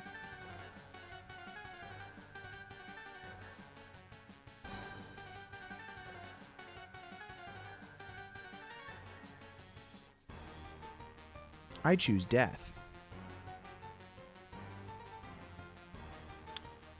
I'm going to use the... is the deform that I think is crashing the computer. Yep. Booyah, baby! I just keep crashing it.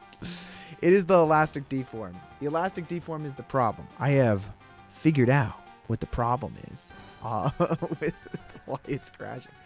Everything just is like completely crashing when I do that. Yes, the smooth doesn't save even though I did hit the save button.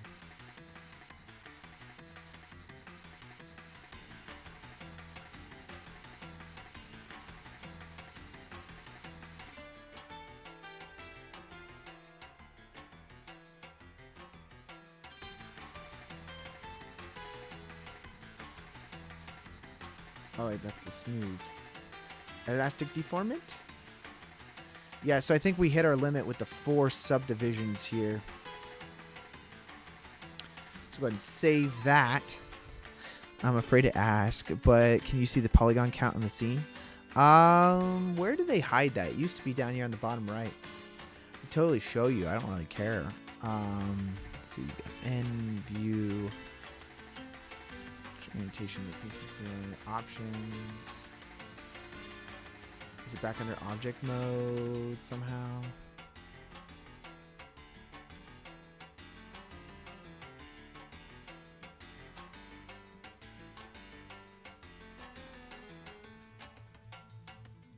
Go ahead and shade smooth that though.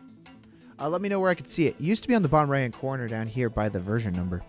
Top right on the drop down, use the blue symbol with the 2 circles in the intersecting. I guess. Oh, there we go. Yeah. Field vision statistics relationships with face orientation. Attribute text. Axe square 3D annotation. Am I missing it? Geometry, face orientations. 3D live scale subdivision. Click statistics. There we go. There you guys go. Your live statistic count as to why my computer's crashing.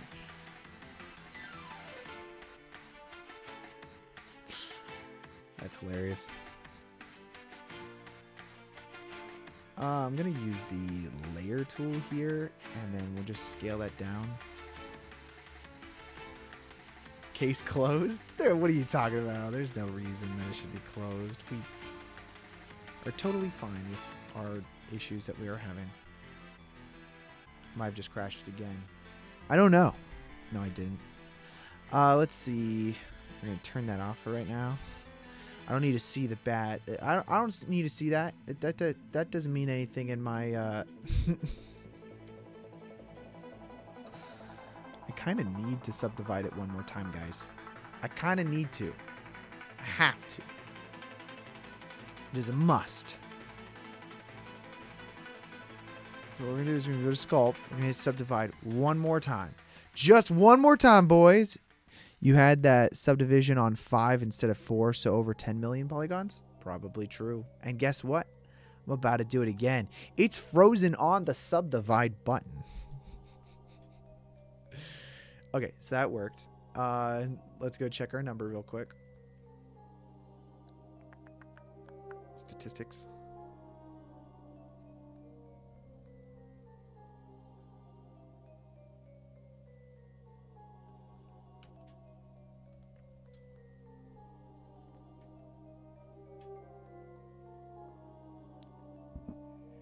Don't tell Blender.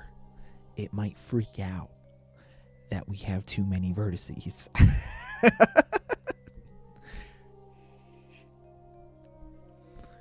If it knows, it might crash. And that might be scary.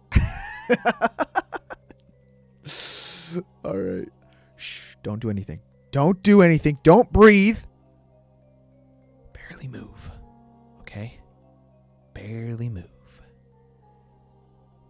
We're gonna just paint ourselves some footsteps in the sand. That's it. Shh. We're gonna paint some footsteps in the sand. And as long as we don't move too quickly,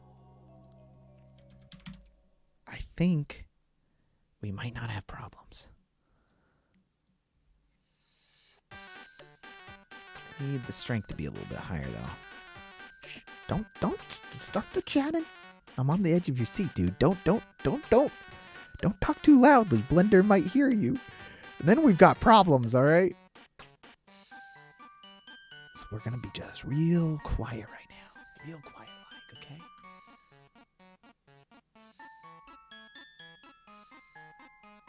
Oh my God. Is that too far away? I think. Just gonna draw some footsteps in the sand.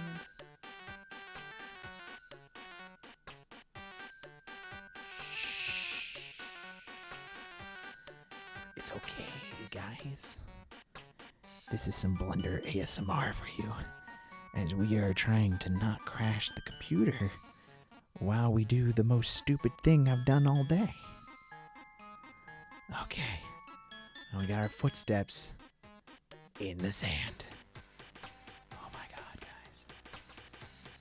Did it. Was it worth it? I don't know. We hit the save button though.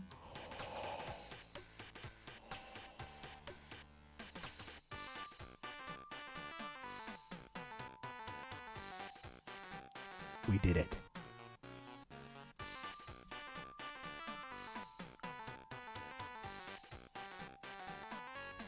We did it.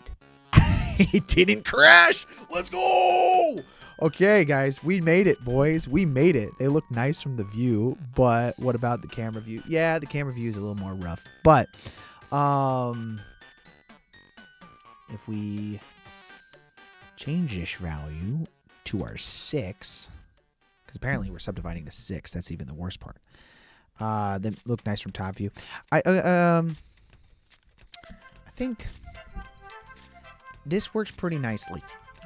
Now we've got like these nice footsteps in the sand as she's walking up. That's cool, dude. I think I'm happy with that. That's pretty nice. Those extra little footsteps I think will add like a little extra touchy detail to our whole shot. And we didn't kill our computer on the way there. I'm going to keep the local viewport as set to 4 so that way we're not freaking everything out. I'm hitting the save button every 2 seconds here, guys. We're hitting the save button every 2 seconds to make sure that we don't lose anything here. Okay, cool. I mean, honestly, that's pretty sweet. Let's look at our atmosphere plugin here. I'm going to use our earth. Let's see, we got hazy summer. I like the idea of using hazy summer. We'll go swap this over to cycles. So an FYI, guys, my birthday is next weekend, so I won't be doing a live stream then. The weekend after that, I am in Atlanta filming a movie. I am going to try to do my CG renders when I'm there. I'm not quite sure that I can do the Tuesday morning streams. that might be a bit much. Unfortunately, I just every day will be on set, and it's all like 12-hour days. So I don't know that I can get too much time to do the live streams then, but I'll try to do the CG streams. I'm going to take my laptop with me, and the problem is I'd be streaming off my laptop. So I'm not quite sure how that's going to work. We'll try it once. If it doesn't work well, then we can move on. And I'll try to make some tutorials or something like that that I can post throughout that time. And different things that we can do there. But the streaming might be a little complicated. Streaming takes up quite a bit of bandwidth on your computer because like you've got all these screens and stuff. So yeah. Next time you would maybe consider using multiple ground planes from mid and back. That way you get better to adjust the details of each layer. No, I'd agree with that. Especially since the majority of our detail is literally just in this front little section here. And then we have like this back here. And it's like kind of how the dunes work. Okay, let's go ahead and take a look at what this looks like with our lighting currently. Maybe some BTS. I will share as much as I'm allowed to share. It's not my movie. I'm a VFX supervisor on somebody else's movie, so I can't really share too much of what's going on behind the scenes. But, yeah. Wow. I mean, it's cool. It's not what we're going for, but it's pretty cool just off of one button. I'm not angry about it. I'm going to remove the t-shirt shader that we have and the pants shader that we have. But yeah, no, I'm not quite sure that I can share any BTS just because it's not my movie. When the movie does come out, then yeah, I can share some more behind the scenes aspects of it. I'll get approval from the producers to do that.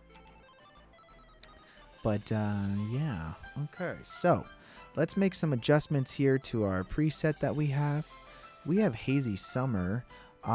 Let's make some adjustments here. So let's go to the sun option here and then change the vertical aspect of this to be a little bit higher in the sky.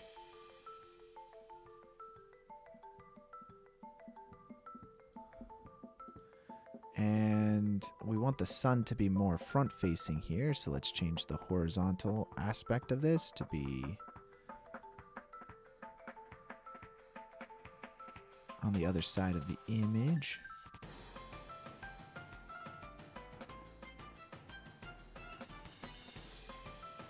You wish to render a 24 megapixel image in Blender? I'm actually not quite sure how to change the megapixel size of your render. It's actually something I've not messed around with at all.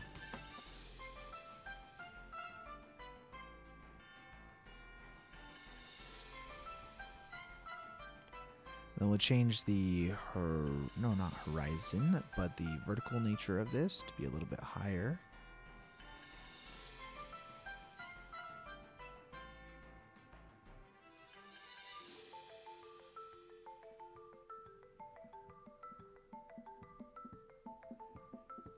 And then make this a little bit more backlit, I think.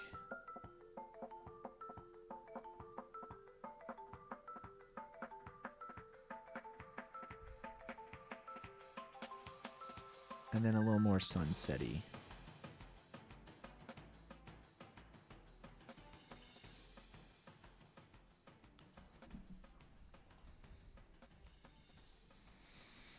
And then let's make the temperature a little brighter. Actually, less. The temperature being shorter is more like how Mad Max actually is. So, upscale it with Nuke, or I would even upscale probably, like, Nuke's pretty good at upscaling, but also just upscaling your renders.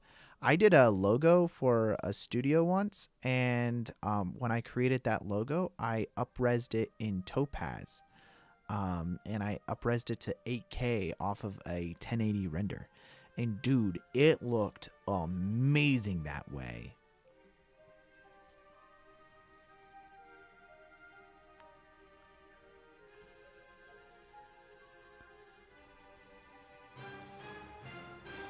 the clouds here.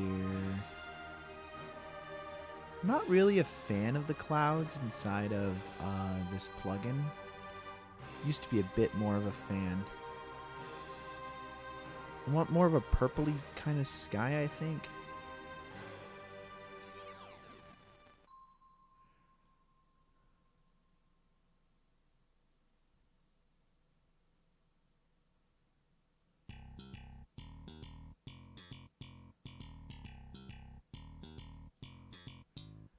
And is it the sunset or the sunrise that we currently have? Because that's maybe another problem that we have, so...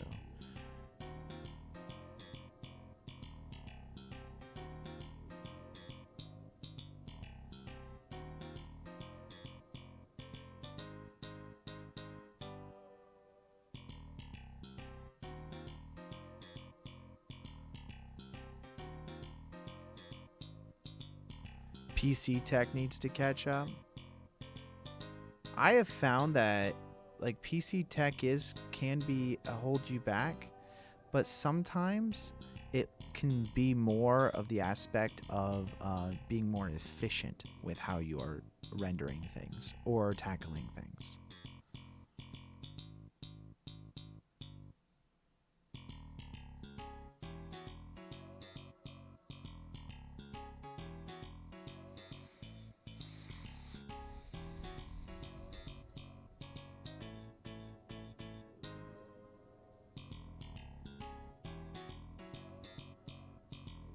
Oh, that's pretty cool.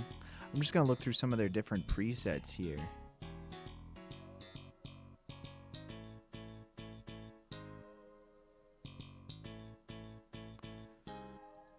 Oh,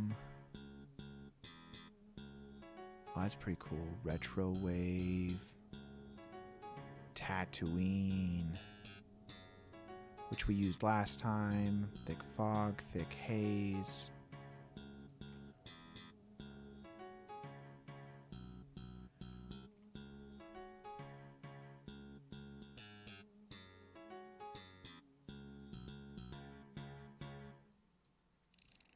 Just change the elevation of this slightly, I think.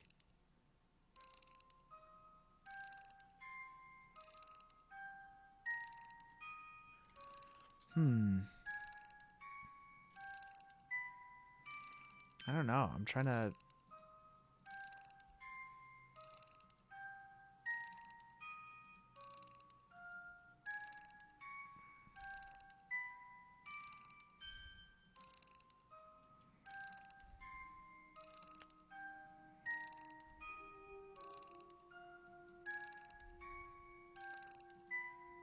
I'm all of a sudden not liking her pose again.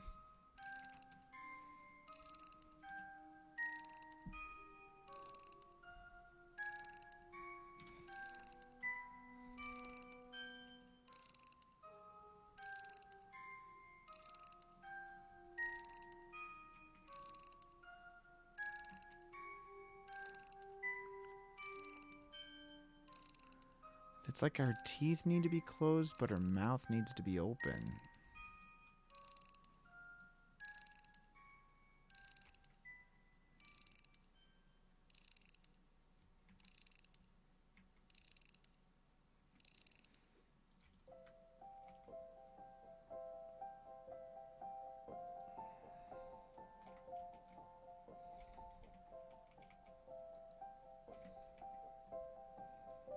It's like, you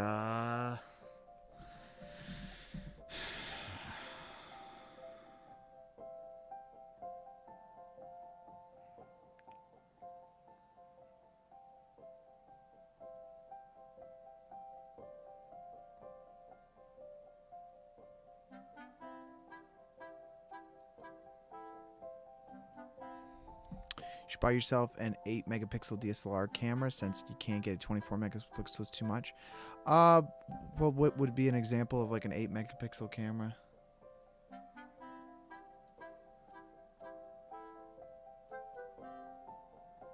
So you change the color here to something.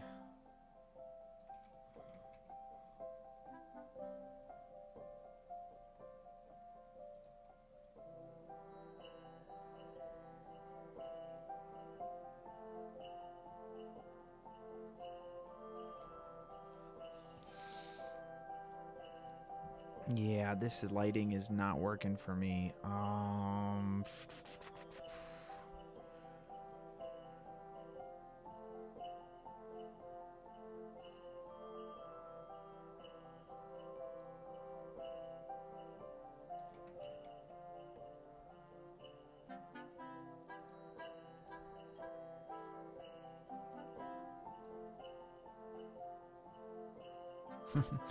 Mars.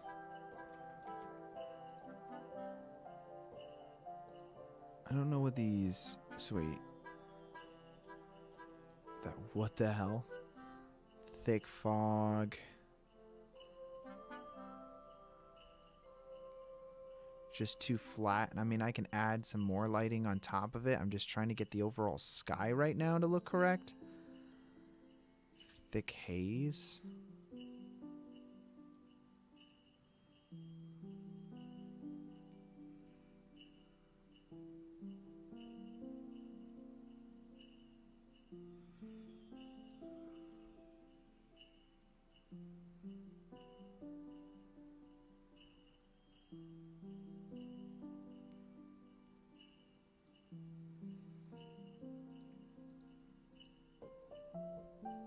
I just feel like that's just not quite there. Yeah, phones have pretty high resolution nowadays. It's pretty crazy. Like, I feel like unless you do get a DSLR, it's not really worth it to get any of the lower quality cameras. Just because of how good cell phones are. Like, just get like an iPhone or a Pixel or a Samsung Galaxy, and your quality of your photos can be tremendous.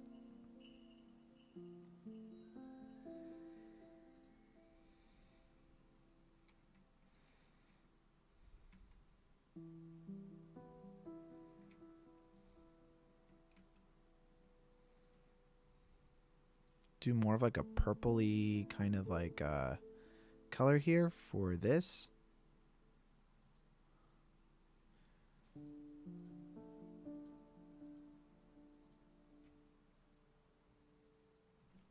And then we can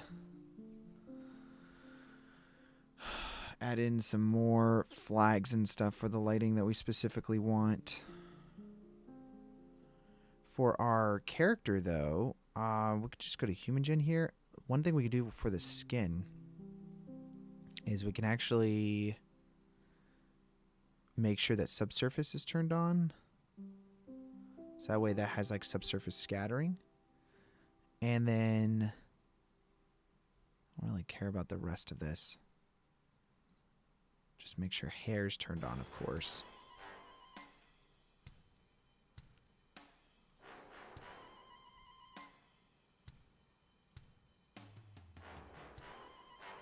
And I might have this be a little too purple, honestly.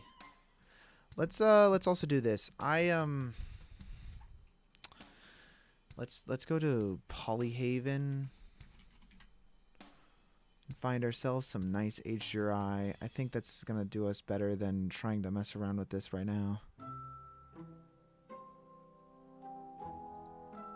Got all these outdoor ones.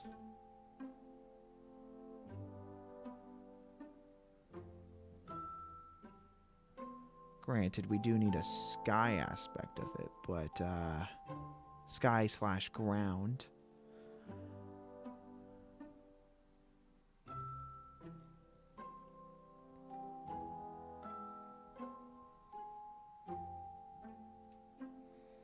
Partly cloudy, sunrise, sunset.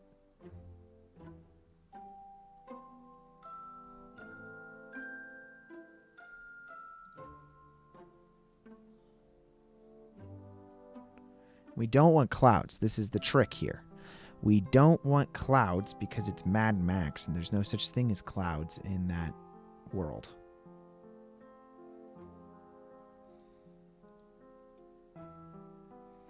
Night, overcast, midday. Probably not quite midday, but it's got to be like not quite a sunrise, sunset, but just like in the afternoon. Is that a thing? Skies.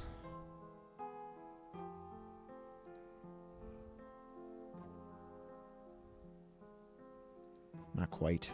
Pretty close.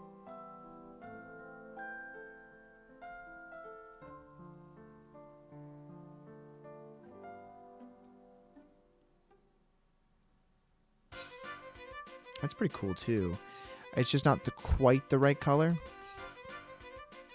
185 is a good aspect ratio. It's also that's just flat. So 185 is flat, and the two aspect ratios you're ever going to get in like cinema quality is 185 or 239, 235. 239 is scope.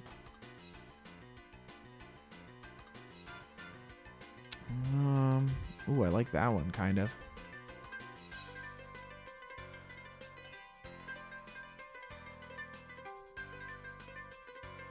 Ooh, this is interesting. I mean, it's got clouds in it, but might work.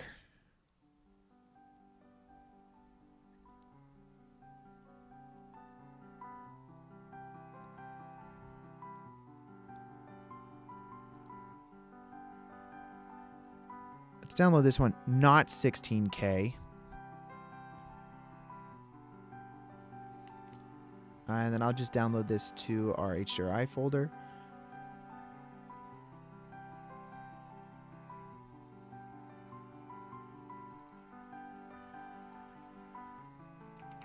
To like a VFX material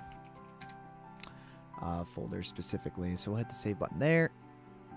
And by the way, I do upload all of these files, specifically the free ones. Obviously, we're not going to redistribute paid stuff, but I do upload everything to our Patreon. So if you guys want to download the Blender files and mess around with that, then all of this stuff will be up on the Patreon after this is over.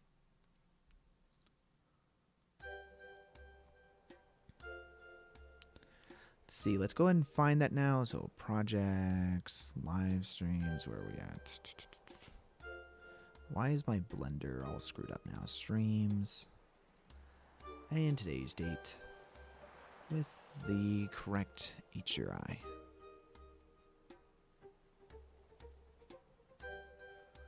Okay. And then now all I have to do is orient this correct, because this is definitely not oriented correctly.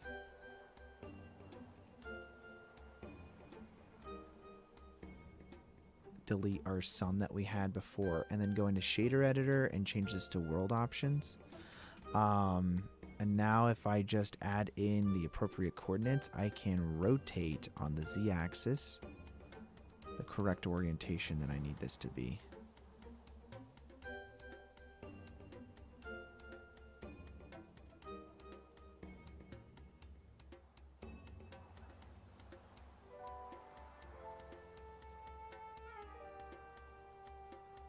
I like to get this like somewhat close, and then that way that's good. And then for the location, I can also move this down. Whoa, whoops. What camera did I use for my film? We shot on the Red Epic Dragon.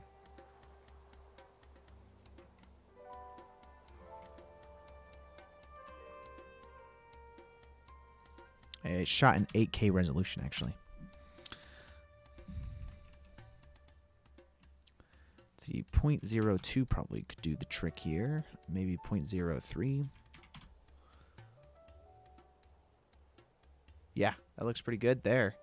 So I think that's good for the lighting now of just like the general lighting. And then I can always make more adjustments beyond that. But that gets our HDRI placed in there with all of that goodness on the lighting. And now I can add in my own lights to light her specifically how I would like that. Yeah, the Red Epic Dragon. I believe it's a Red Epic Dragon. Red Epic Dragon. Yep, this guy right here. I believe it was a Red Epic Dragon, but it might not be. I know it was 8K resolution. How did I get it? I don't own it. My director of photography owned it, and so when I hired him, he brought the camera on. A lot of the times, if you guys are shooting a film, then you can hire a DP that has their own kit. Then you pay like a kit rental fee or something like that, potentially, or maybe they offer to bring the camera on without any extra costs, and then you can just go in and make your movie. And it's their camera, so then they know all the secrets about it.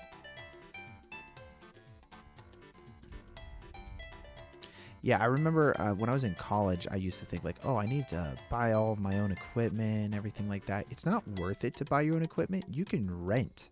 Like, even if you don't hire a director of photography, right? A DP.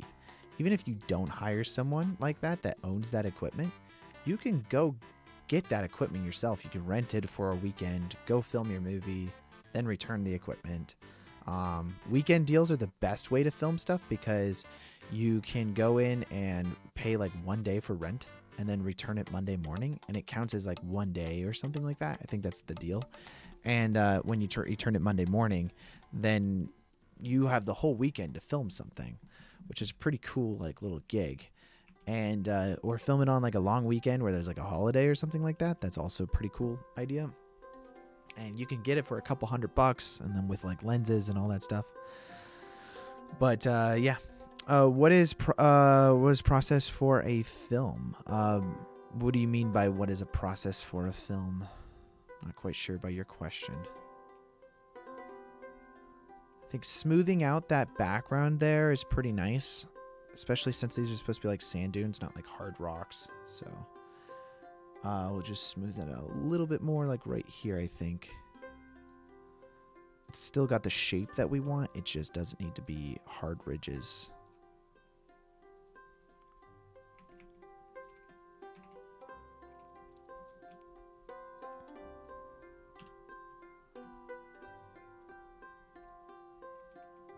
Okay, great. Let's go ahead and add in the sand material, and then I think her hair color also might want to be adjusted.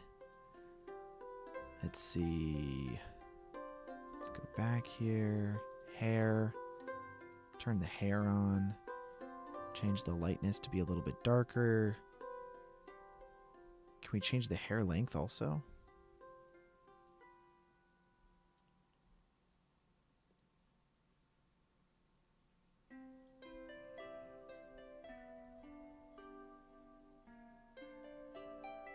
Shade fast, accurate, cycles only. We'll do accurate. I like accurate.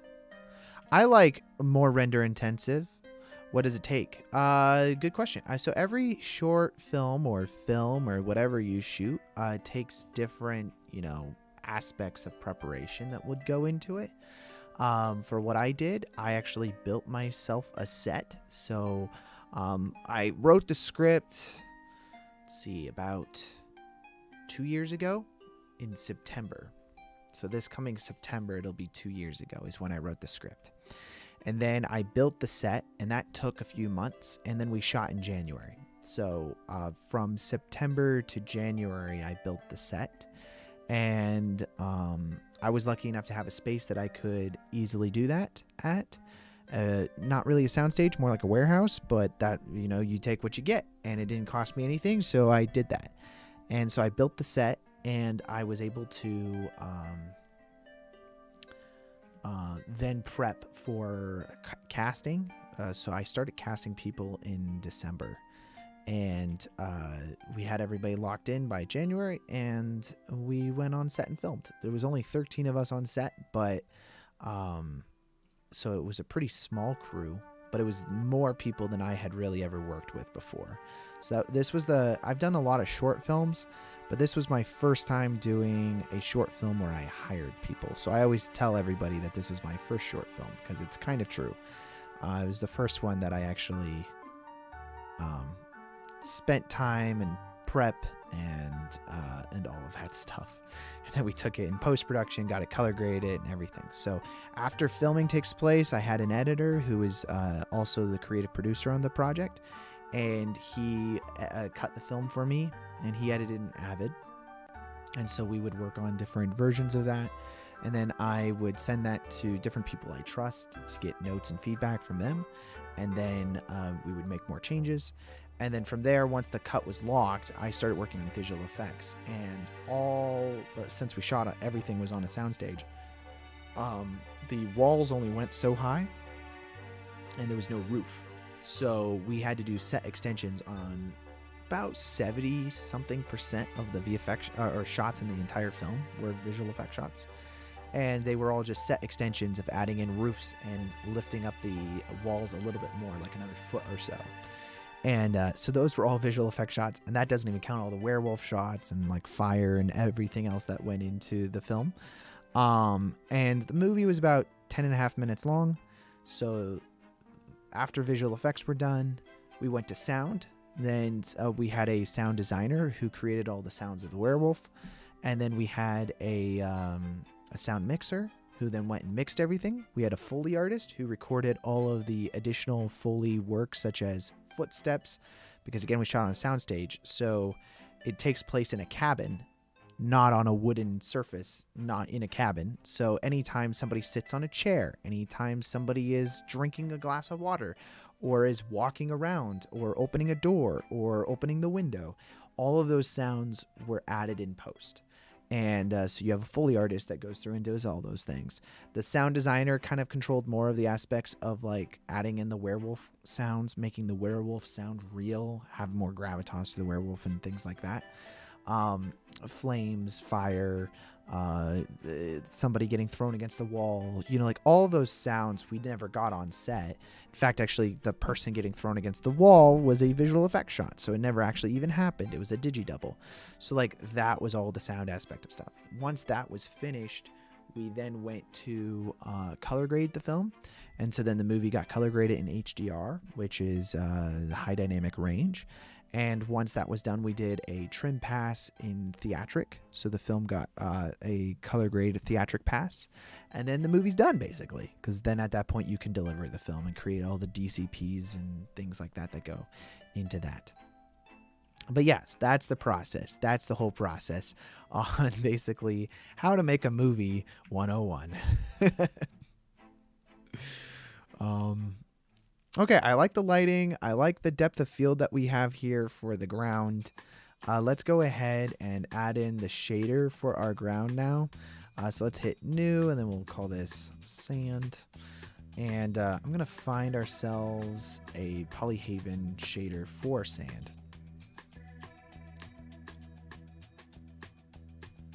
Which we have right here, sand 3. This might work. So sand 2 has a lot of footsteps in it. I don't want footsteps. We painted our own footsteps.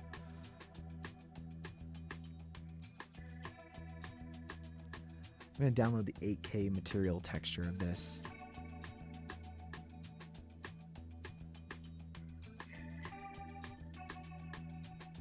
But yeah, that's my ramble on about how all the stuff that goes into making a film.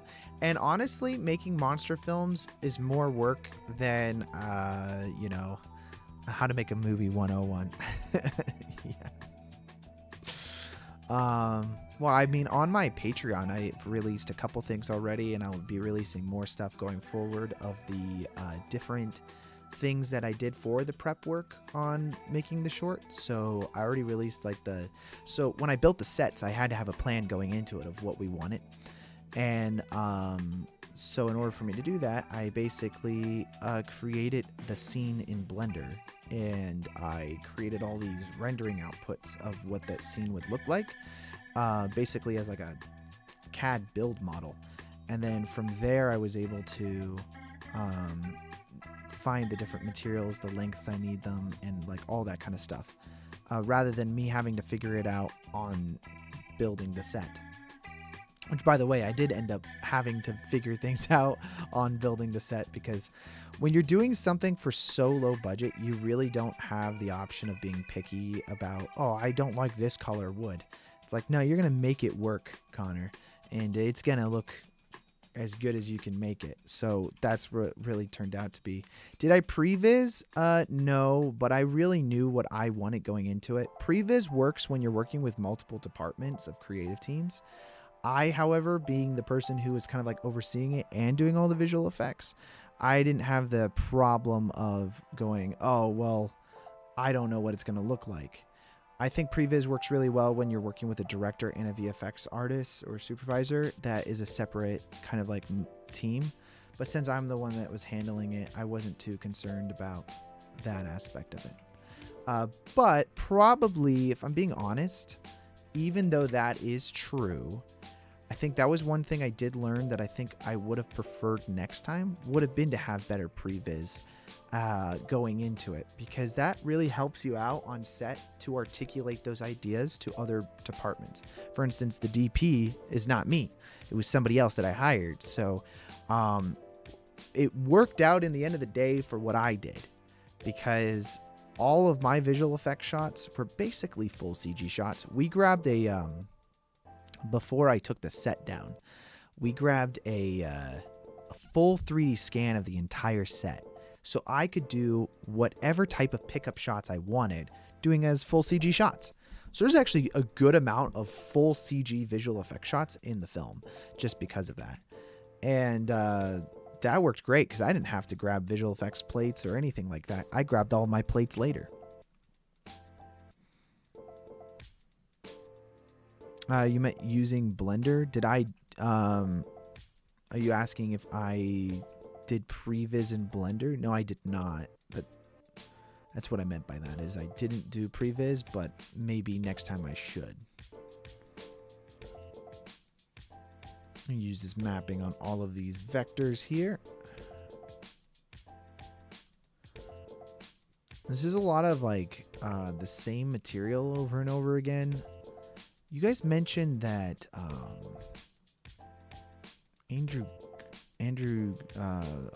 Blender Guru has like a plugin, right? I should look into that, because they got rid of Musgrave, which is normally how I would break up these materials.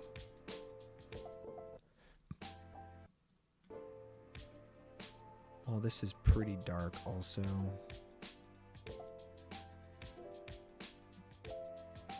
And the roughness, let's see, our normal strength here is probably a bit high.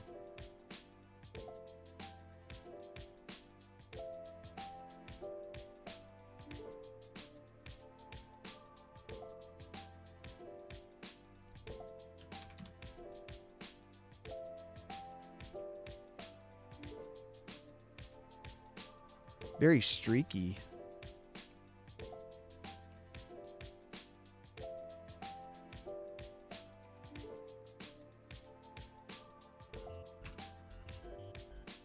Now if we change the scale here to a higher number, that'd probably be more accurate. Musgrave is still there. It's now part of the normal noise texture, and you can select it under noise types. What?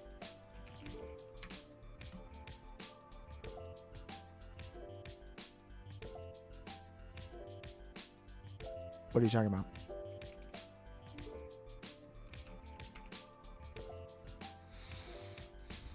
Noise texture, and you can select it under noise types. Multifractal, is that what you're referring to? Is that what this is? Nope. Rigid materials. Hybrid multifractal. FBM. Heterio. All of them basically do the same thing. So that's all 3D, 1D, 2D. Oh, 2D. Terrain.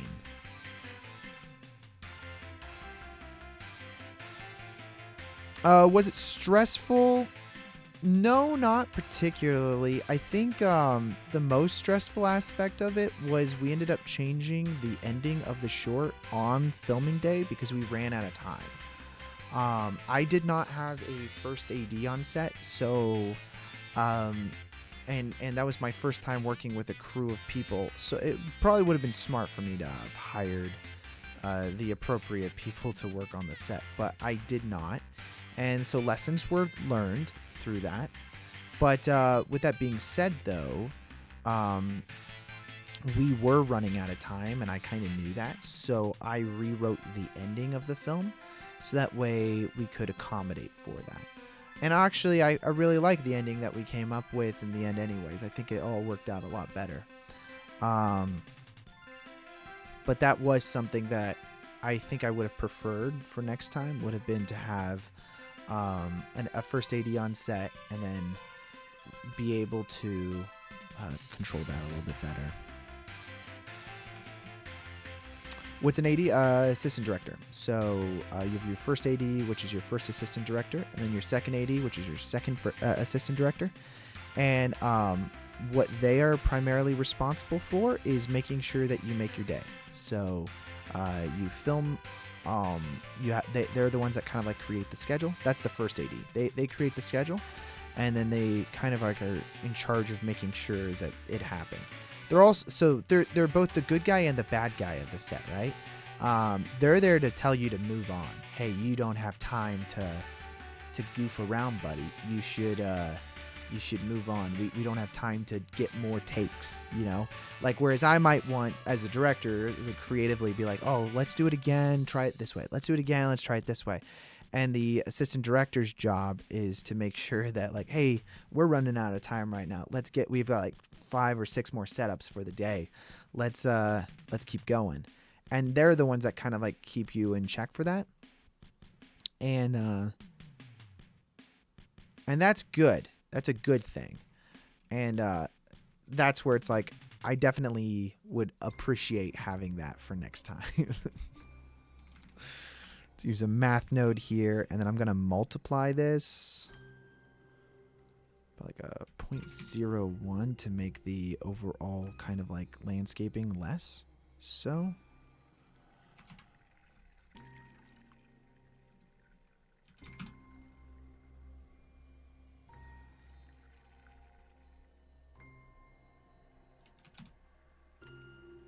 oh, whoops.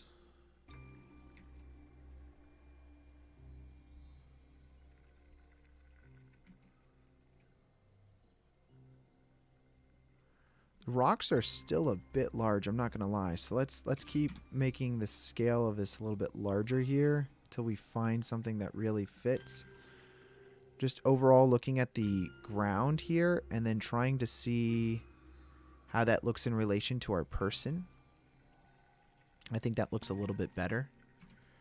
And then because of that, when we change the value here of what our displacement looks like, it won't make everything way too massive. Like, that's still massive. Let's see. Oopsies. Change it to like a 0.1 maybe.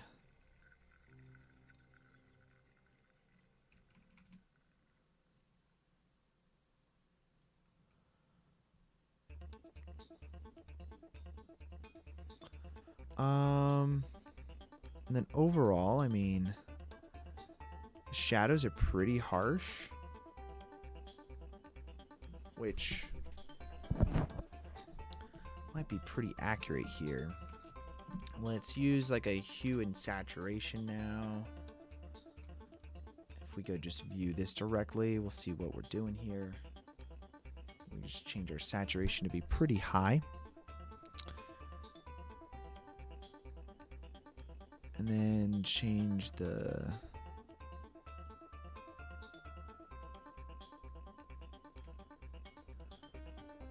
Am I a Corridor Digital fan? Yeah, I like Corridor. You know, I kind of wish sometimes that they would... So when they created their own platform, they created their own streaming platform, I was really excited because what I thought that would mean would be that they were going to start to make like really high quality, like maybe TV shows or whatever that might be. And they didn't do that, which was really sad to me that they didn't really go that route. But, you know, I think it's because they have found that they can make... They always get to like a certain quality level and then just like leave it at that. Whereas I think that they could go and try to make something that's really high quality that, you know, would blow people away. But I don't know that they can make the non-high quality stuff and people still love it. So I think what I find interesting about that is that they have found their niche and they make those things. I always call it like YouTube effects, where they make YouTube level visual effect shots. And they do every now and then do like really high quality, amazing work, but that's not their standard. They had this guy working for them for a bit that worked at like Weta and stuff like that, and his stuff looked amazing. And I was really excited for them overall when he started working there, and but now he's no longer working there. But when he was, I thought that was going to be a nice change for them, and it's just they didn't go that route, which I think is interesting because like overall on like YouTube, I don't know that people on YouTube really care for high quality like cinema level visual effect shots, and that's probably what they see and they know, and that's, you know, works for them. I, however, am under the mindset that like they have a whole visual effects artist react show, and they do bring legit people on there, which is nice, but you know, that to me is like, it's more valuable if they actually did high quality visual effects themselves, which they don't. And I don't think they would argue that they do. They do YouTube level visual effects shots that look really good for YouTube.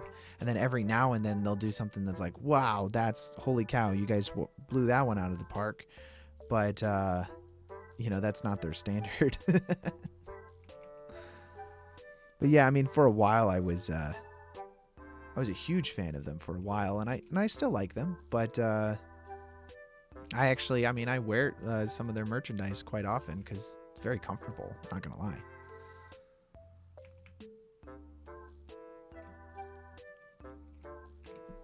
Okay, for the base of the sand here, I think that works pretty good. I think that feels pretty nice.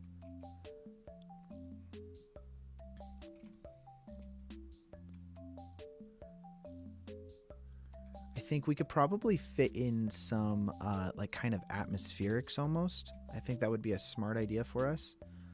So let's go ahead and find some kind of like sand atmospherics to place in kind of like the foreground to create a bit of this fuzziness on the ground. We could do that actually a couple ways. I was thinking about potentially taking the plane that we have here, and we can call this ground. And then if I duplicate it, oh, which probably was a really bad idea. Why did I do that? Shouldn't have done that.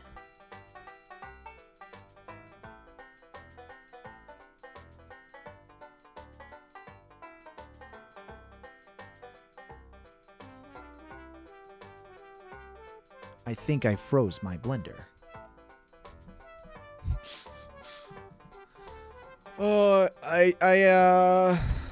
I duplicated the 80 million tries thing, dude. Not a good idea.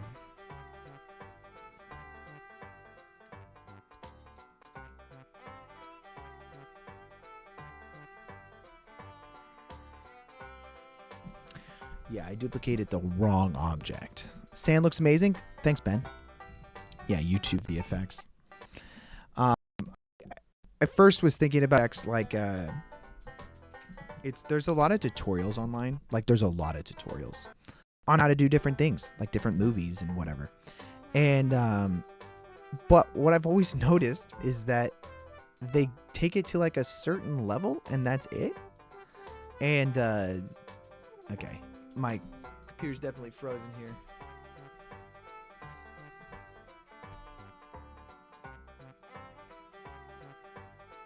Yeah, I duplicated the wrong thing, guys. I duplicated the ground piece.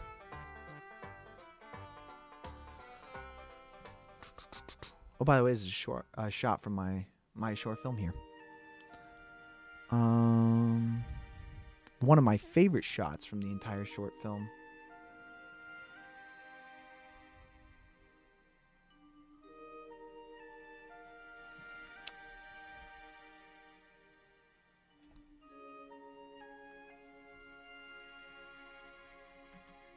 Let's see. Does my ground... I can tell. That is sand select. That is sand selecting. Okay.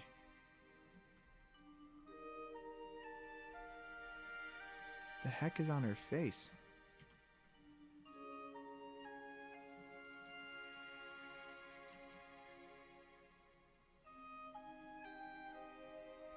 Well, I don't know what happened to the face. You duplicated something so large it froze Blender? Yeah, that was a doozy of a doozy.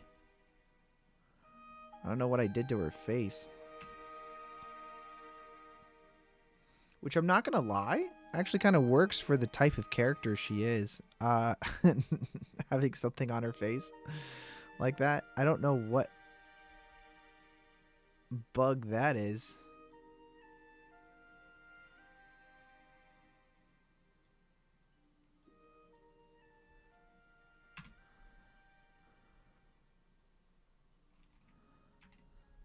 Okay, we'll save that. And let's see. We're going to go over to Action VFX's website. And let's see. Under the My Downloads folder, we've got dust waves.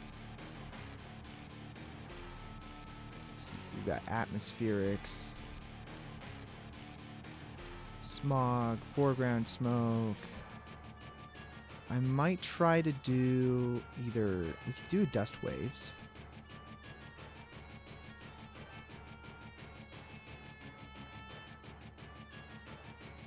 And...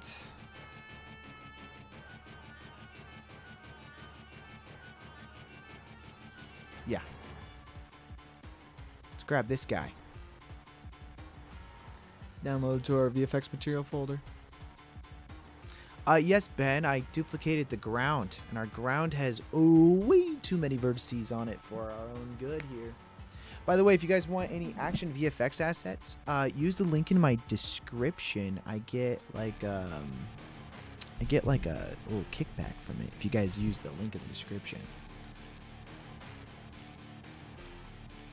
Okay. So we've got our smoke there. Let's add in some stuff. Overall, I want to change our value here to like a 2, I think. Yeah, that works pretty nice. I like that. Go ahead and save that. And then now if we import an image as a plane...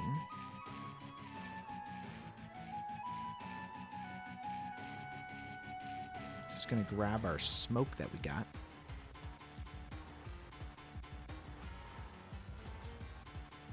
And yeah. We got all these frames. We'll just change the start frame to be further back.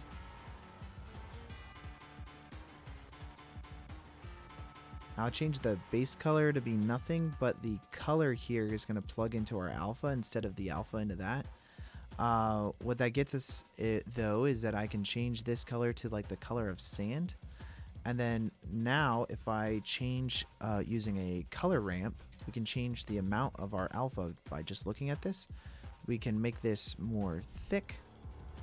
So now if we go view that, we've got like this kind of like thick sand in front of everything. So just scale that guy up. Be quite a bit larger.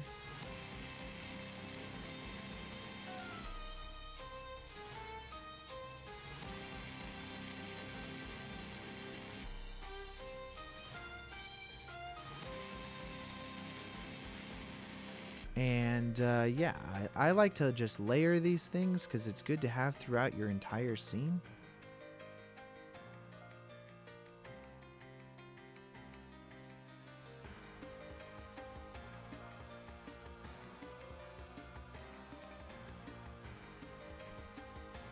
And they're just plain, so we don't even have to worry about any of that crap.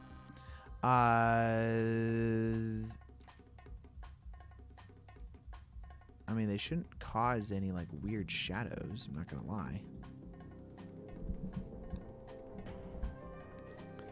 You can also make it so they don't cast any shadows, but they should only cast the amount of shadows that's like as an alpha. You see that? It's not like the whole plane. It's only just the area in which the smoke is happening, which is actually kind of realistic to the rest of the scene. Now, I don't know why her skin is all whacked.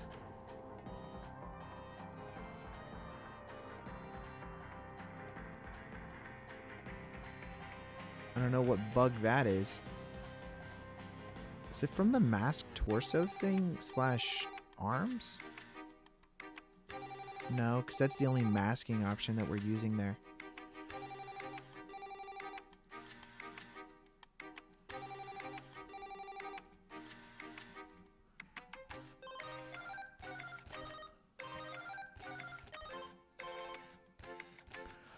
For this, though, what I like to do, though, is select these guys. And if we go to viewport visibility, I can change this to wired. And then this one also, select that and change it to wired. So that way, when we're looking at this inside the viewport, we don't have like these huge planes just in the middle of our shot. It makes it a lot easier to like navigate with everything around. But yeah, overall, just adding some atmosphere into the background is not necessarily a bad idea either. So let's go ahead and find some more fog that's maybe a little bit more distant.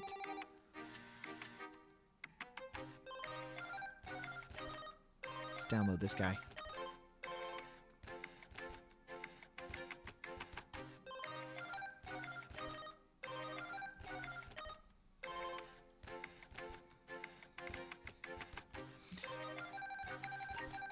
And then once that's downloaded, let's see, let's add in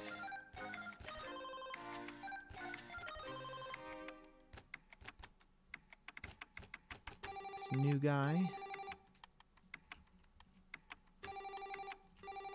Let's scale him up to something pretty large, and then just overall have our atmosphere kind of lined up in here. And this is just going to be a background layer, so again, just using a color ramp out of the color value here. The alpha is not going to go anywhere, but we can make this as visible as we would like it to be. So I'll probably do something like that. And then we just plug that directly into the alpha. And we can still have that be visible, but then just a little bit grayer. And then that way it's not too visible. It's just kind of like a background, kind of like smoky haze that the whole scene has. And again, I'll just select some kind of like yellowy kind of like sand color that we want this to be, and I can adjust the amount of alpha that we total have. Imagine Ben and Connor working together. We have. In fact, actually, he does work with me on this channel. He edits all of the cut down videos that we uploaded every week.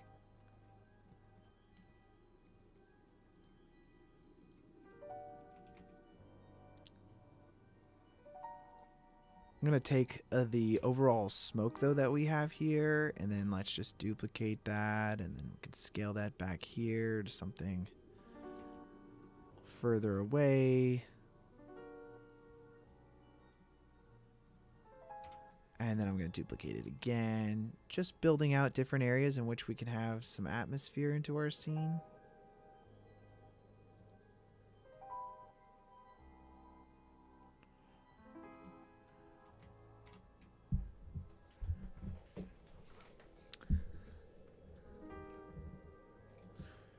And let's see.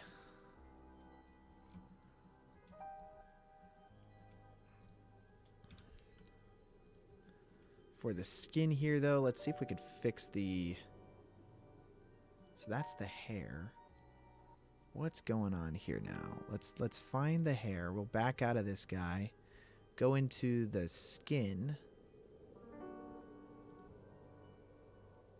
And let's just change the preset to like a different preset. Maybe that'll help fix it.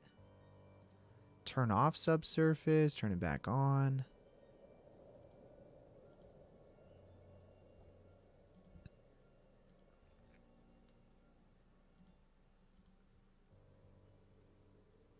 Interesting. Yes, he did the donut project. And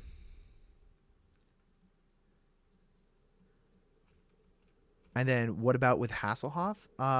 He actually helped on one of the live streams. He gave me the avatar, the clothing for the Avatar Last Airbender live stream. He created the clothing for that.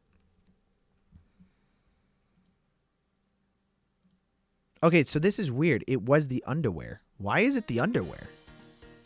I don't know, and I don't want to ask questions. So the black kind of like thing on the face was from the underwear. Turning that off fixed that. Weird.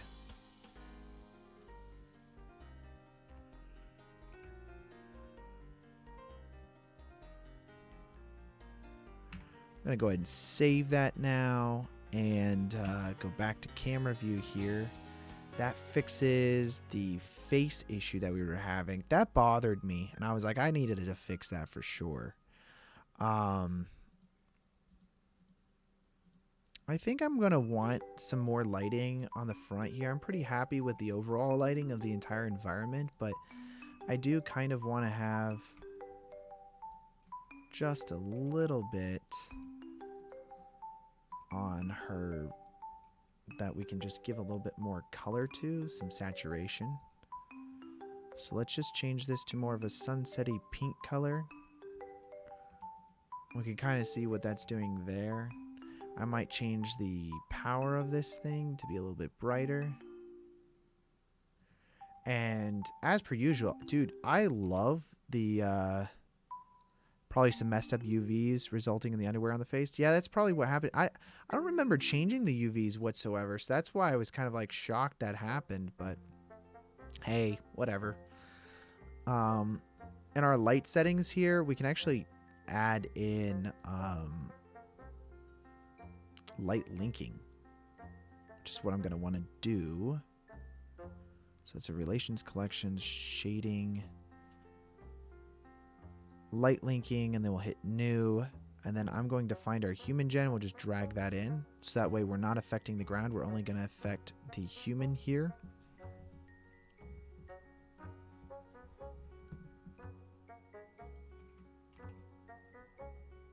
I think overall that's pretty cool. I like that. And then the dusty smoke I'm kind of a fan of.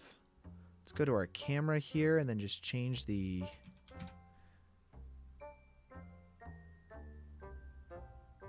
focal length a little bit more to like a 1.5. I think that looks pretty sweet. And then we have to do some clothing, of course, because right now she's just like inside of like her well, there's no material on it, but I'm probably gonna go to Polyhaven textures and we'll find some cloth material that we can use.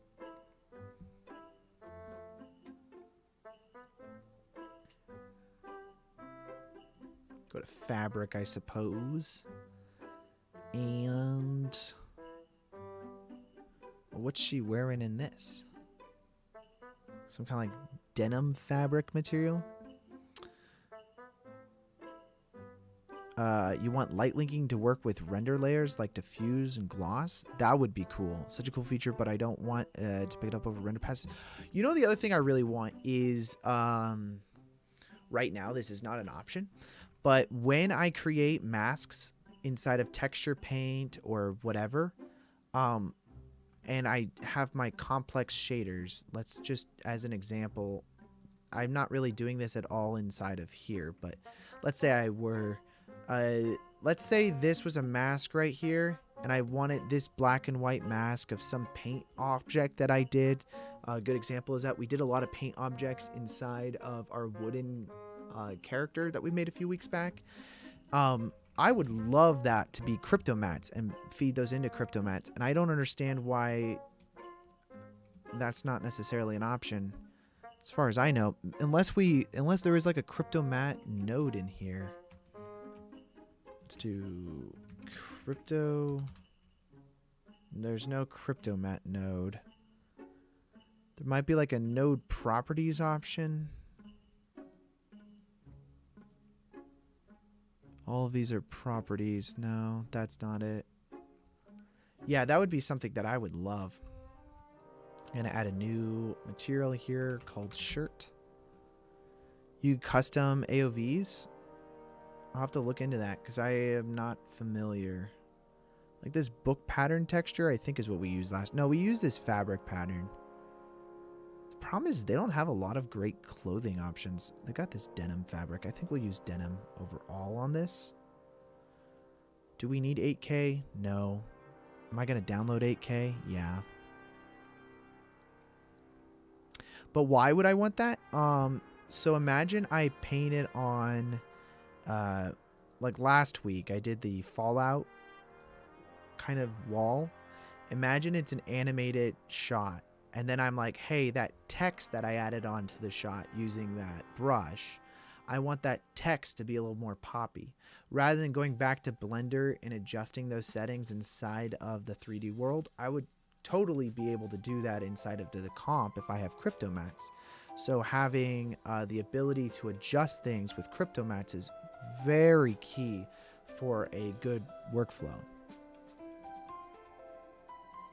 And I mean, we use CryptoMats on everything.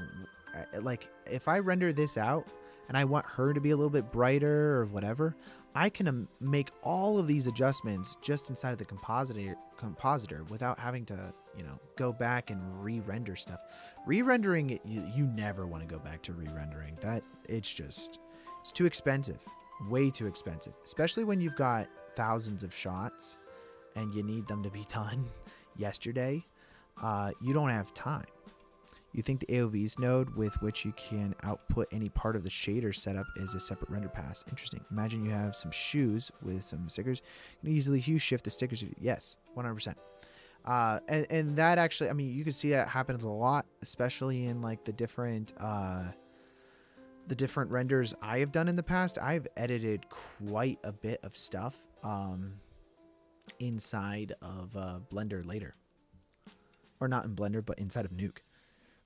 And it is incredibly useful to be able to adjust those things. Change the scale here to like a 3, I suppose. Maybe even larger, honestly. Yeah, it looks pretty good. So we'll plug these vectors into all of this. It's definitely important when you're not the only person working on a project, because if somebody later tells you something that you weren't planning for and you didn't think was a big deal, but then they said it was a big deal and you found out that like super late, then it's nice to be able to adjust that in the cheapest way possible, because otherwise it can become a very expensive request. Okay.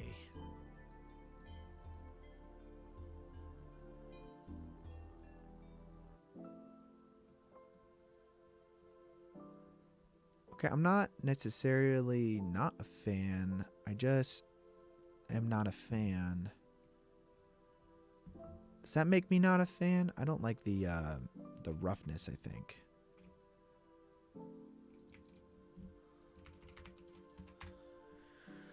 I do wish, I don't know if this is a thing or not. Maybe someone could tell me.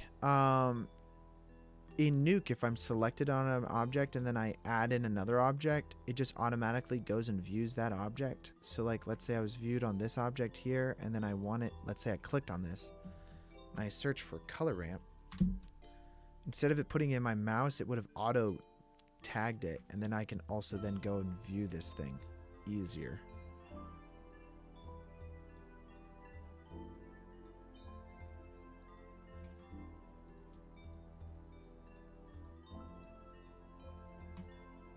Okay, and that gene does look pretty good. Add in a noise texture here, go to 2D, I think you said it was, and then I'm gonna try to find...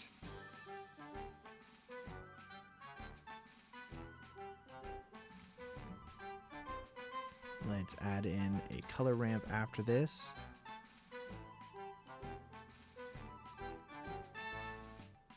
And take the vector mapping from that. Yeah, it's a lot better.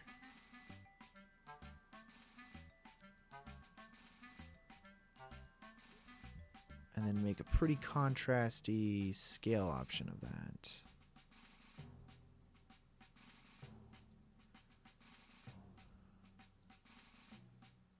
Change the detail, and then honestly, plug that in through a mapping node, and we could just change the location of this.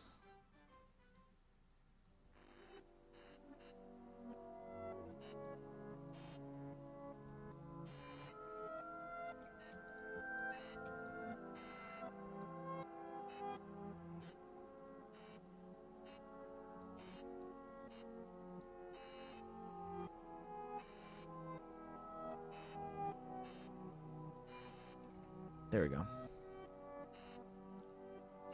So the idea behind this map would be to take this, and then before our principled BSDF up here, we can take a mix node, maybe like a mix color, and then that can get plugged into that guy. And then if we have this plugged into like a dark brown, let's remove the saturation a bit. Plug this into the factor. So now we're going to have like kind of like this dirty texture that's going to be multiplied over our other part of our shirt through this matte option. So now we can control how much dirt is being kind of multiplied onto this denim material that we have. And we can get like a dirtier t-shirt option.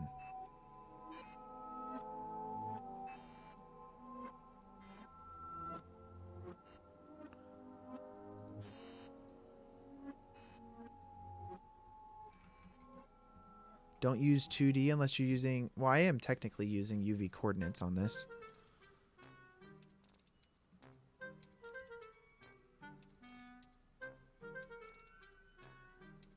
And I'm not going to lie, I really hate this. Like, the last few weeks, I've been just painting my stuff. And I think it looks way better if you hand paint it. Which I guess that's a pretty much like a no-duh, but... I didn't realize how big of a difference I was going to be happy with on that. So then this gets plugged into our roughness here. And then I want to take this value here, which is our black and white value. And then let's take a mix node, like a mixed color value.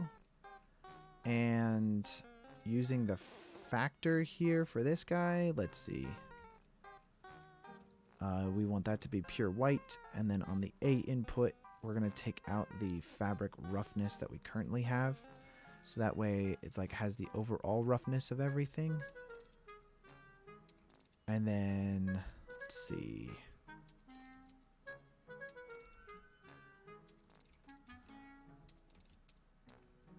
And then it's got that as like very much... Oh, wait, not screen. We want this to be a mix. Yep, and then so that way that area is going to be super non-rough. And so we'll take this and then we'll plug that directly into our roughness value.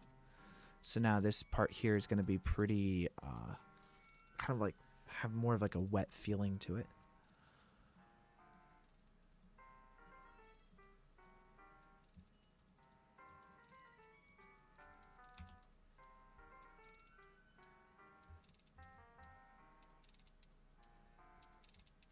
You use some clever masking with texture coordinate, normal, separate, XYZ, mix color, overlay noise. But hand painting much cleaner. Yeah, I think so. I've been more of a... I used to just like using all of these like noise nodes directly inside of here. But I think I have come to realize that I am starting to like the hand paint. It just takes a lot more time. See what that looks like from our camera angle here. I think that works pretty nicely, and it feels more organic, or not organic, but it feels more realistic in nature rather than it just feeling like a t-shirt or like a CG t-shirt. The only other thing is for our original denim that we have here, let's add in a saturation node. Take the saturation down to like a 0.2 maybe. I don't know. We're gonna have to find a value that's where it's not so freaking blue. Like a 0.3 maybe. We'll change that to be a bit brighter also. So now if we go view that, the t-shirt will feel a little more worn.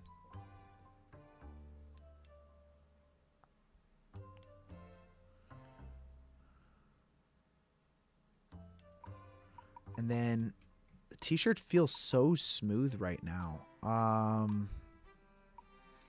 We don't have any displacement here, but what we could do is we could add in a new texture here. We'll use clouds probably. And then add in a displace option. Select our texture that we created already. Change that to like a 0.01 or something like that. And then now in our clouds option, if we change the scaling here to be something super small, we're going to kind of create like all of these like wrinkles inside of the t-shirt. Make the depth a little bit less, something like that. So now inside of our modifier, we can actually change the intensity of this. Something like that. And then I'll add in a subdivide surface after everything just to smooth it out.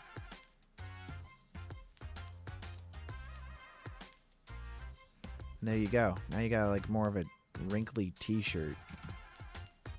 Heading home from work, I'll hop back on in the chat when you get there. All right, dude, drive safe. So there you go. So now like you have a bit more of a wrinkly shirt. Feels a little less smooth. That's probably going to be a little bit better also for adding in some realism. Otherwise, you're dealing with everything just feeling a little too flat, which is not... Like, I think that's a problem that you always struggle with inside of CG, is things just feel a little too fake. Overall, we're not really matching like her design of her clothing that much, so we should probably fix that here in a second. I'm gonna select the pants here, so let's do shirt. Add that onto the ground there.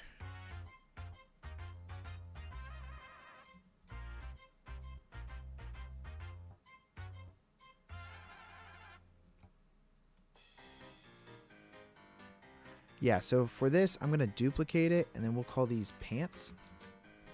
And now we're going to go back over into our noise texture here, and we're going to find a different scale that works better for these guys. So we'll probably do something like that. That works pretty good. And then let's multiply that over top of everything. Probably going to change the scale to be about half the size.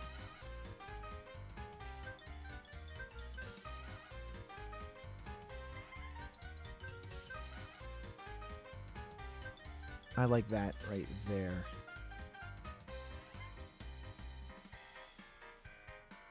Yeah, I think that's great. And then we'll change the position now. Something that works a little bit better for what we're going for. I think that's pretty good because this side is all that really matters because it's the most visible to the camera. And then now we're going to have to create the line in which the clothing from that point on downwards is going to have the different material, because she's wearing black from here on down, which I think is pretty cool. And I like that style for the clothing. So let's do that. There's a couple ways we could probably approach this. I think it might be smart. Can we use a separate object? I've not done this before. Let's add in an empty. Let's say we add in, I don't know, a plane axis. It's totally fine. Something like that's right here. And then in our shirt, can we add in a...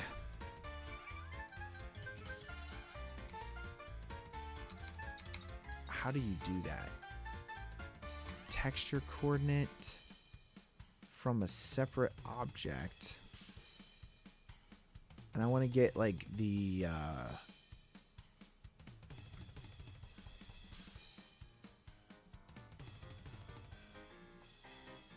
position? Is that possible? Like to create a mask based off of a separate object? I feel like it is possible. I just don't know how to do that. I know we could probably just do like add in an image texture. I didn't know Blender had an EVGen. What are you talking about, an EVGen?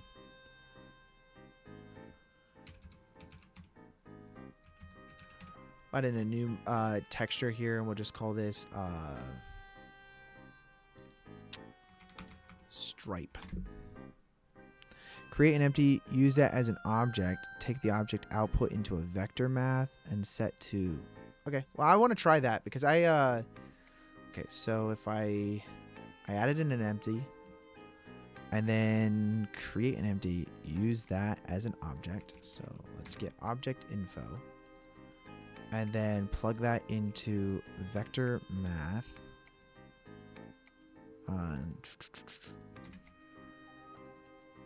Take the location of it, plug it into the vector math, use that as length, into a vector math as length.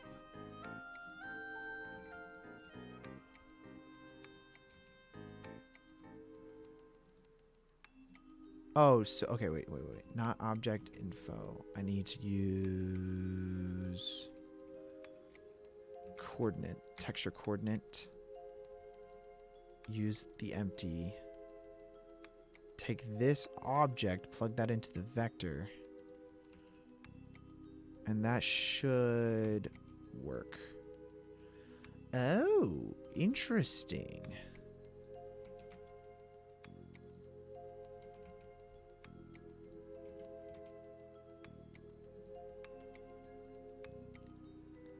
Now, how do I get it? So wait, that's length. I want it to be like height, so that way it goes up. Let's use a color ramp.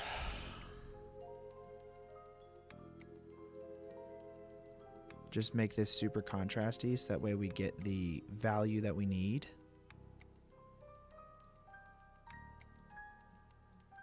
And then maybe this is the wrong type of empty, so let's just use a different empty. I'll use the single arrow that goes upwards. Will that work?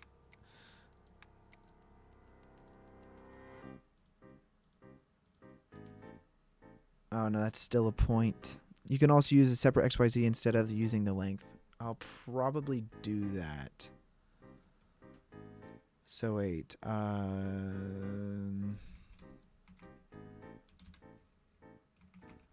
separate XYZ, you plug the object into that.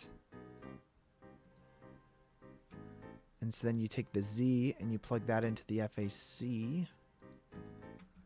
And then we go view that. There we go.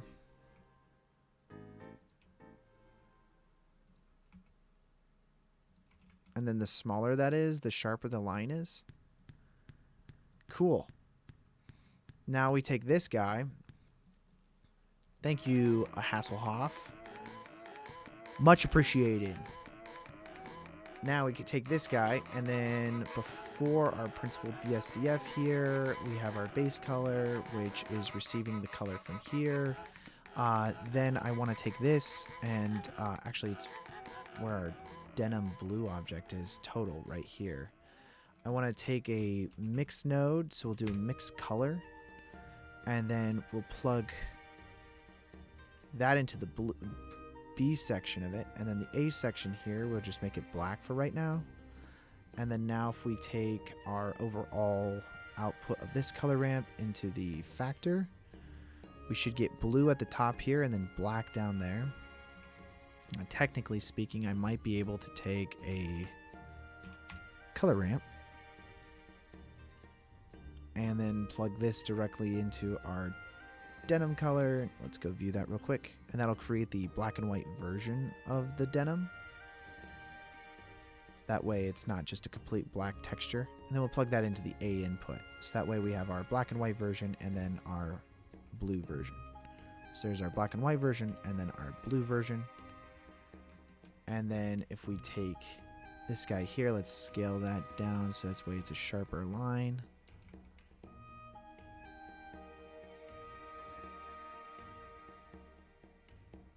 And then now let's go view. So that's our mix. This then instead gets plugged directly into the A input. And then the principled BSDF is the one with the overall kind of like blood patterns throughout on top of it. So let's clean this up because this is getting a little messy here.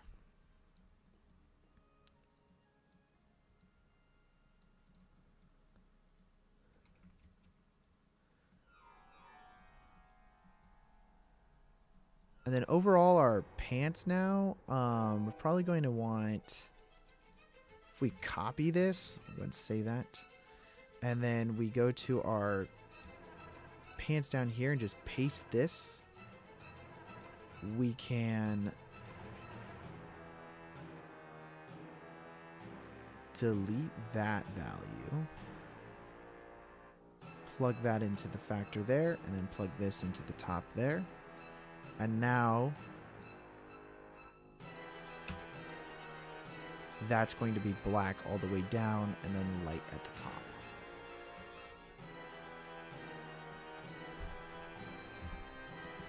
Okay. Now she's pretty bloody everywhere except for on her body. We might want her to be a little less dirty, or a little more dirty, I should say. I think the top bit. Let's see, let's grab this whole thing and then just move it down.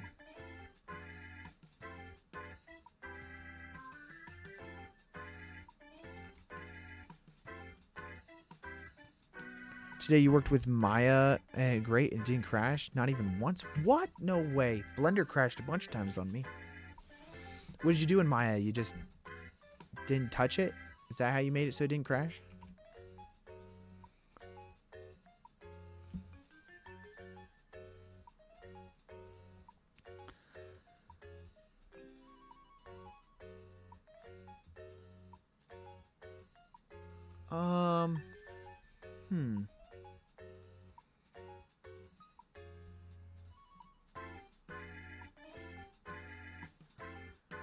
You know, one of the things that I don't like about some of those other softwares is you read the message right. Read the message right above. Today I worked with Maya's. Mind blown. Wait, what? Does anyone have a joke? Oh, that's your joke.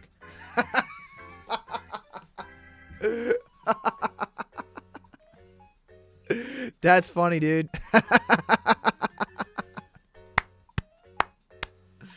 That's a good joke, though.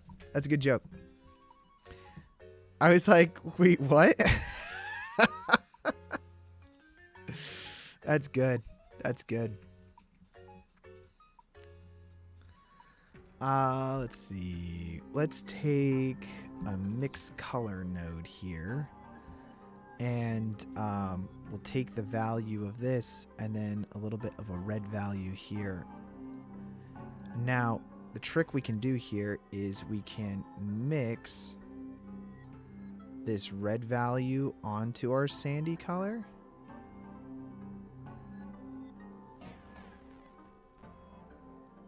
Just by doing something like that. So instead of it looking like this, we could have just a little bit more of a reddish, kind of like sunsetty feel. So now let's go look at our principled BSDF. And then plug this mix node into the base color. And then that'll give it a little bit more of a sunsetty feel just by mixing a little bit of red in without us having to screw with the hue saturation node all that much. I think honestly that'll probably make that a little bit easier to deal with. Go ahead and hit the save button there. Now I can see, I feel like the composition overall is starting to feel a little bit better. The one thing that I would like to do is behind the camera here, we have kind of like this infinite space where, you know, light kind of doesn't hit anything. I think it would be smart for us to add in a cube, just scale that guy up pretty big, and then now delete only the faces. If I select these edges and just scale them up, ideally what we're trying to do is we're trying to create a back behind the camera here, like a bit of a flag. So I'll add in a new material and then just make this black. And this will help suck out some of the light from behind the camera. I'm not sure. I'll be honest, I kind of like it without that. So let's just scratch that whole thing.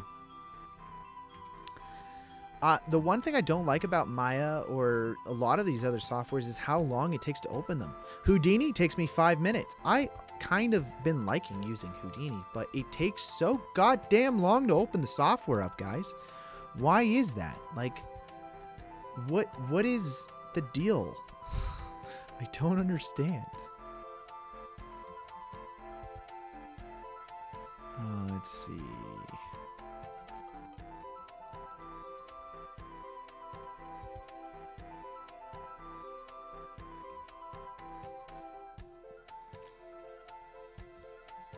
I'm just adding some more light directly behind her to create a little bit more of some rim light. It also catches these veins a little bit better. Which, I don't know, are we...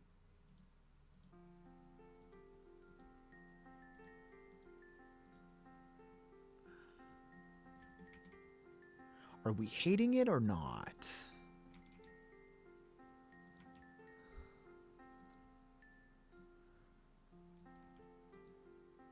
And then this light right here, we're going to go into our light linking settings, hit new, and then we'll select this whole human gen collection and just drag it in there. Now this light that we're adding in right here, I want to suck out the light that exists in it. So if we do like a -2 or a -1, it'll count as like an absorption inside of Blender. And I'm going to try to create a little bit of shape on the back side of her, just so that way it feels a little bit more one directional with the lighting. Maybe some Rembrandt lightning. I think the face is a bit flat. I would agree.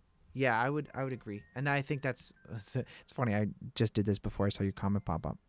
And it didn't play my sound, which I'm pretty sure it needs to lip sync. So I had scrub through the timeline, which played sound, but shitty. True. That is, damn you, Maya. But yeah, this light right here adds in some more shadow behind her. It's very subtle, but I think it helps shape things a little bit better. Makes it feel a little bit more like the sun is only coming from the one direction, which is what we for sure want it to feel like. We can always take this and then boost these values up a little bit more even, just to create a little bit more contrast. And that is just like lighting it to make it feel a little bit more directional in nature to what we need it to feel like. Okay, I think that's pretty good. I like that. For the sand on the ground here, I might even just duplicate that and...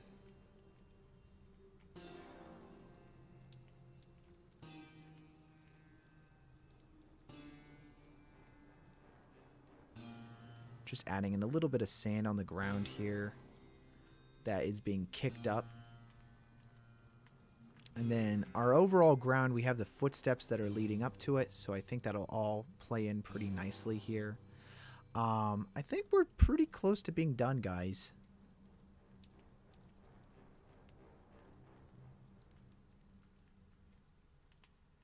And then we'll do, I like this pink kind of like horizon that we've got here. I'll do that inside of, I'm going to do that inside of Nuke because that's something I don't want to mess around too much with our light settings to get there, but you know, I'm going to try my best in there.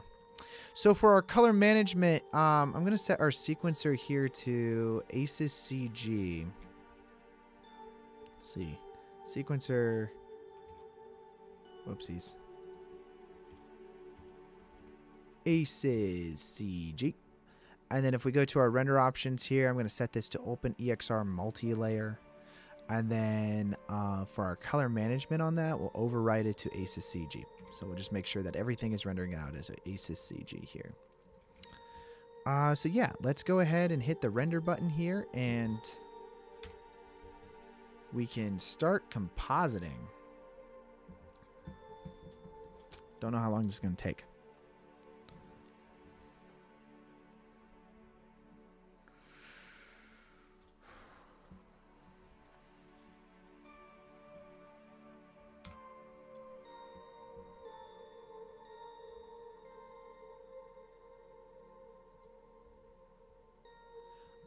My viewport, I believe, is set to, it's like the sRGB preview, but the overall utility of it is set to ACES CG. I'm using, let me see if I can find this.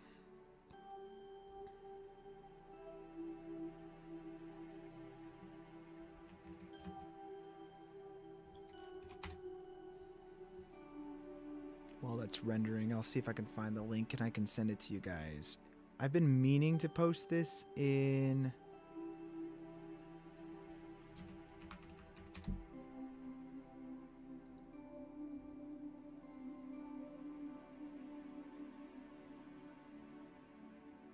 No, that's not it.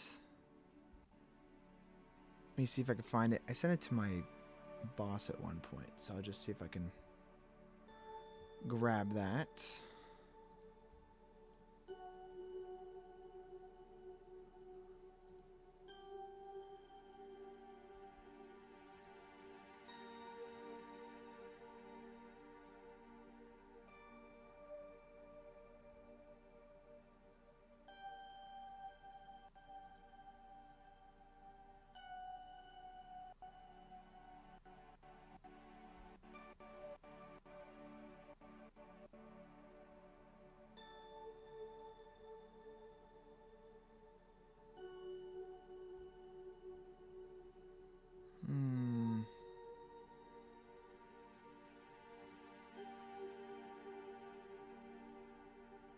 Ah, there it is.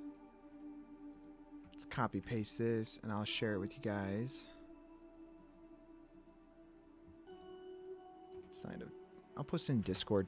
So I'm using ACES, and initially I was just grabbing a configuration file and then just dropping that directly inside of Blender as color management, but that did not work. So what I started doing recently was I found this like method where you can, they explain this on here about how the Blender color management works, and is that everything kind of works in like a bit of like a, I think they say sRGB world, so you have to like configure to that in order for it to like properly be mapped.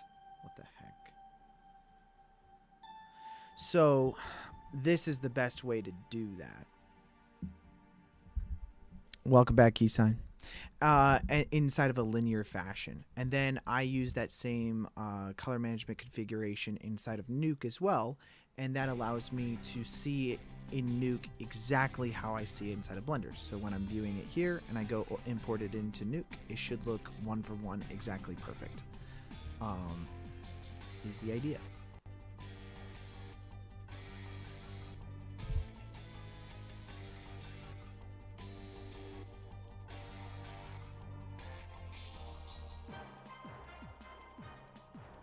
Cool. Do you guys have any questions or anything you guys want to chat about while we're waiting for this to render? It's going to probably take another like 10 minutes or so, I would imagine. Overall, this week it went pretty well, guys. I have to do a little bit of cleanup work there, but that's fine. See, but sadly that work with the render farm for my university, and it's kind of bad to have different results in viewport and render. No, so the viewport looks exactly like my render looks. So the viewport and render look exactly the same, and then when you take it to comp, it looks exactly the same. So everything looks exactly the same if you do it this method. Where did I find the OCO? It was through research. I can't remember exactly where I found it. I ended up posting it on the Discord, by the way, under R&D. So I just posted it here. And it looks like we've got all this other great R&D stuff that we've been getting. Family Guy hands not perfect. I'll have to check that out in a minute. What? It already finished rendering? Let's go. Okay, so now check this out. So I'll go ahead and save this, right? We'll put this inside of an output folder. You know, but if I use the config and the render farm doesn't, I will get a different render compared to my home. Oh, that is true. What render? So is it your university render farm or using online render farms?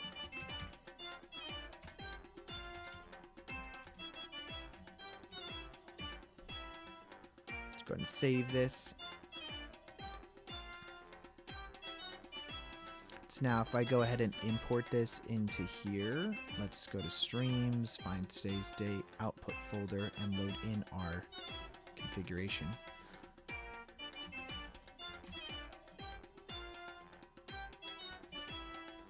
So now this will look 100% like our Blender render. Between the two different colors, they should look exactly the same, which is awesome. So now we got exactly what we planned for. University has a farm with 20, 30 bunny. Wow, dude, let's go. That's sweet. Yeah, I do not have a render farm. I wish I did. So the couple of things I am gonna actually have to change some of the lighting settings here just to get exactly what I wanted. But probably gonna add in a little bit of contrast as well. And then let's see, let's go in and add in some glow as well and change the tolerance here to be a lot less. And then I'm going to change the brightness and the saturation to be about half or so. And then the scaling here overall of this can be quite a bit smaller. Change our overall tolerance to be a lot higher.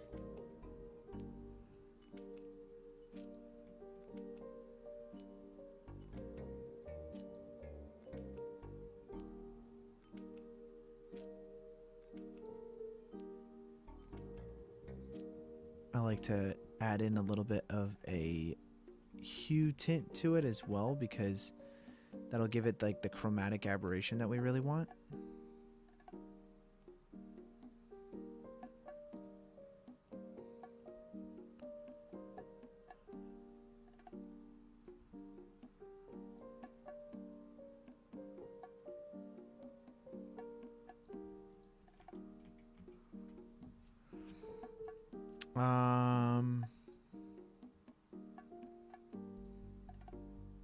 Whoops.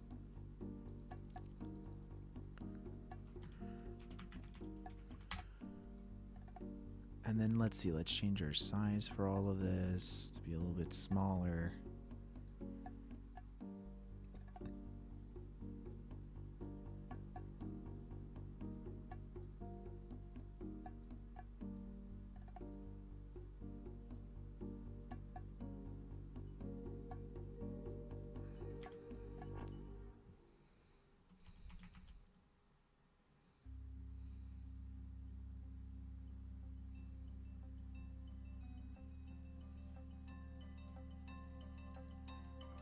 And then overall, I want the sky to be changed as well.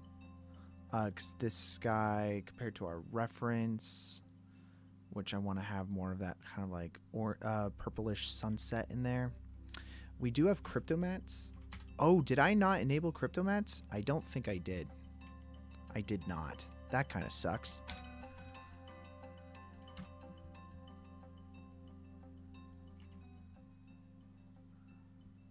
See,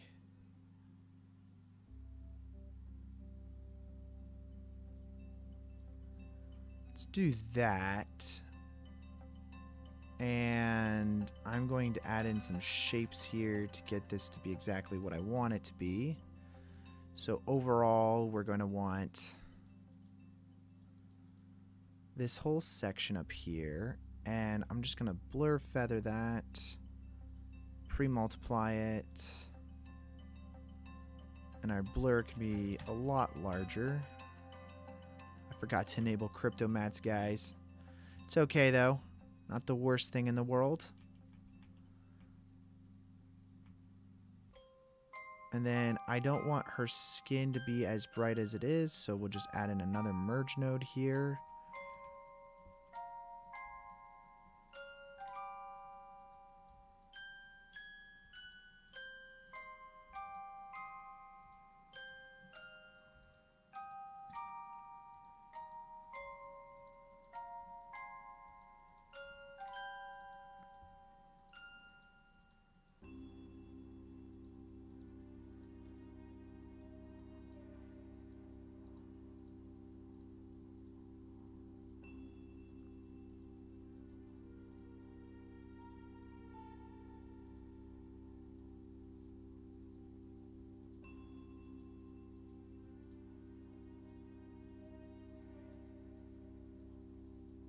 She could get a bit saturated and not exactly what we want.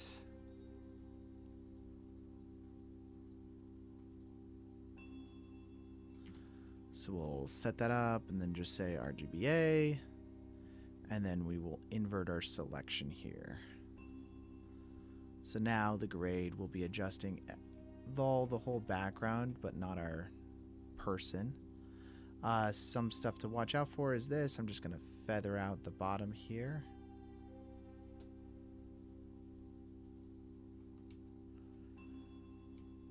And then, yeah, probably bring that up as well.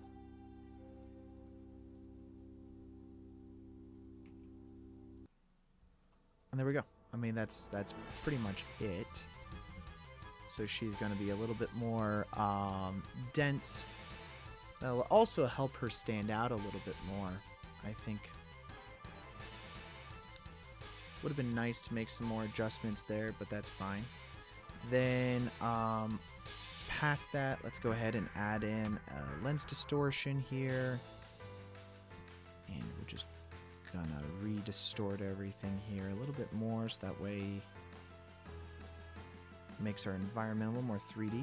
I'm gonna take the grain and put that all the way down there, because the grain's got to be like the last thing that we do, as well as the lens distortion. I want everything to happen before the lens distortion happens. So that's good. Clean this up a little bit here. And then I also like the idea of after the grain, we'll add in a little bit of a vignette. Just a bit. Let's see.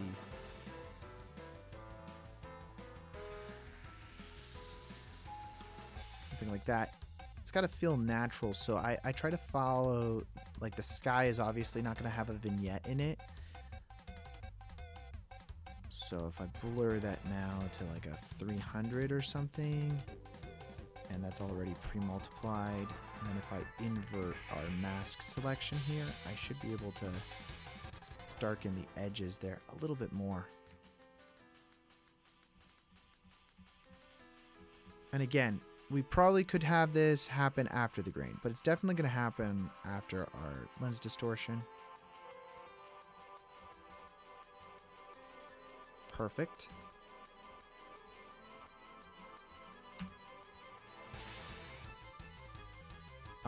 Looks like we might have some issues with our render. And rather than re-rendering, because we don't got time for that,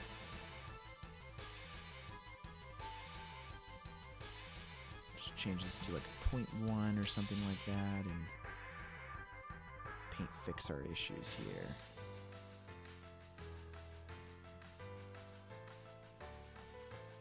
Voila. Who said you need a re-render when you've got a paint tool inside of Nuke? Why would I ever re-render? Yeah, okay. I'm going to say I want the bottom of our horizon to be a little bit brighter than the top of our horizon. So what we might want to do is also add in another grade node up here. Let's see. Create another bit of a shape going on. Something like that.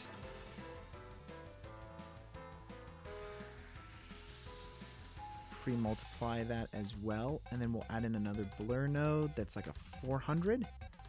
and take that grade node here, and then if we just darken that top, we'll have more of a horizon.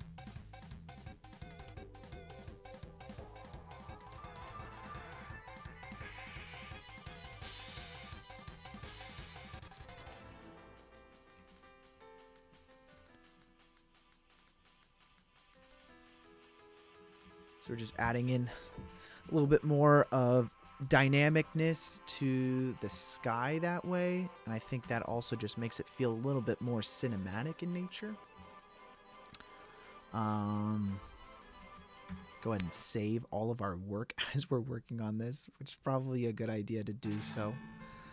Let's go save this over here to our scripts folder.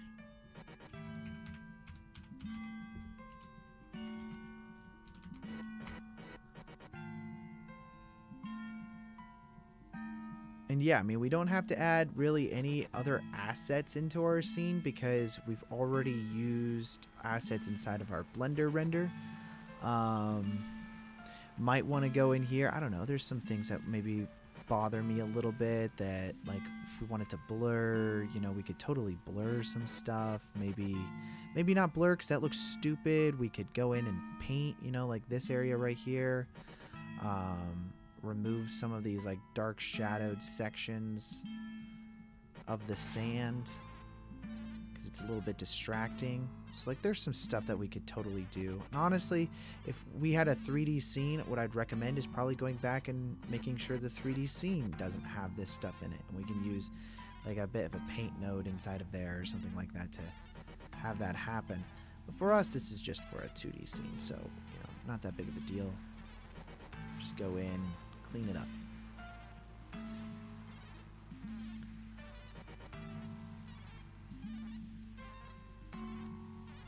Probably pretty good there.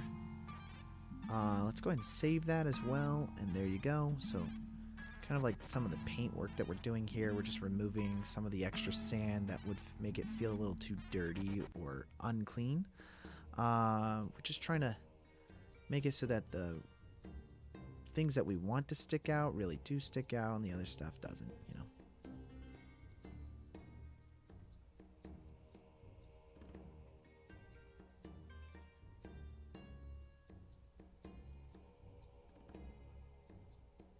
Perfect. I'm going to save that. So now, kind of like our before and after, this came out directly from Blender like this, and so then just adding in some nice comp work can get us a little bit further in the area in which we want it to be. What do you guys think? Put this as like the full screen here if you guys want to check that out for a second. I really like this. I think overall this works pretty nicely.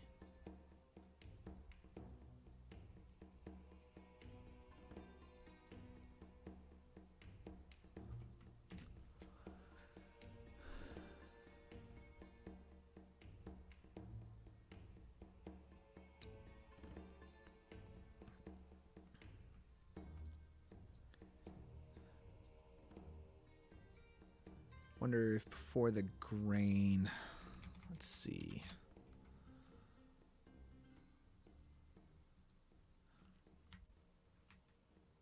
So what we'll do here is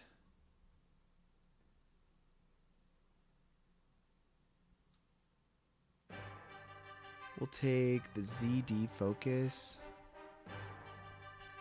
some heat distortion. Yeah, it's not a bad idea.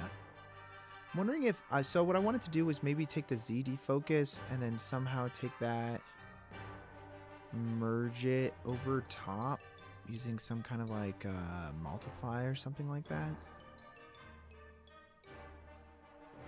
Dude, that's so stylistic, but no, that's not what I want.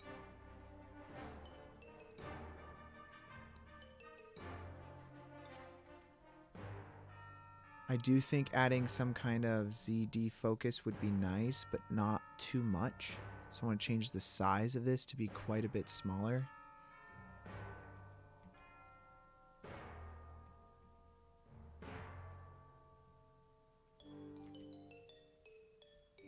It just takes off the edge a little bit of it being a little too sharp.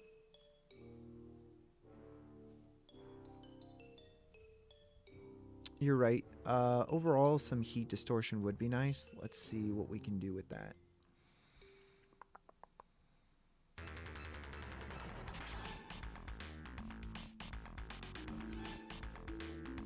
Could probably use one of my atmospheres.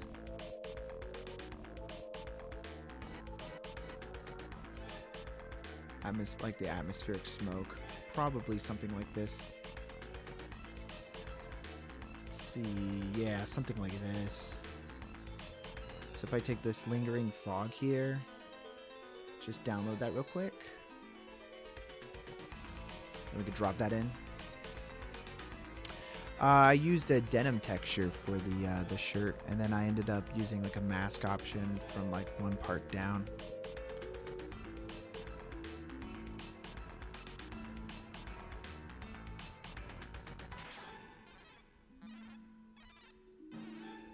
Okay, and then once this is downloaded... Now, Hasselhoff, do we want the distortion to be in front of or behind her? I think in front would be pretty freaking cool. Although, let's see, so we'll set this to 709 here, and then if I just merge that over top of our grain as a screen option.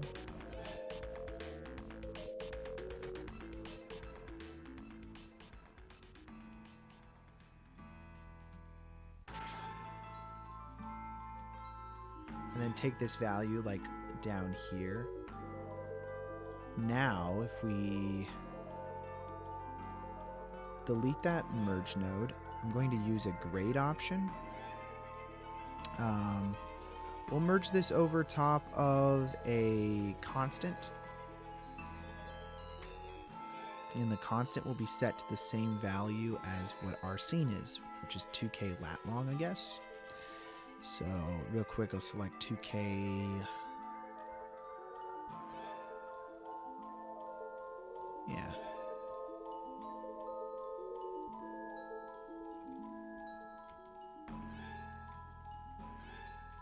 Perfect.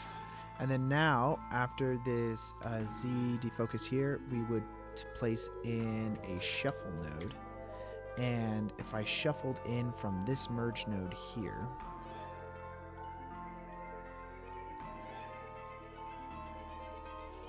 take the A input, and then we're going to create a new layer called distortion. And then we'll take this distortion as alpha. Now, from the A, we can take the alpha, which is, if we go look at that, is pretty much everything. Or we could take the red value. So we'll just do RGB and then take the red value and plug that directly into the alpha.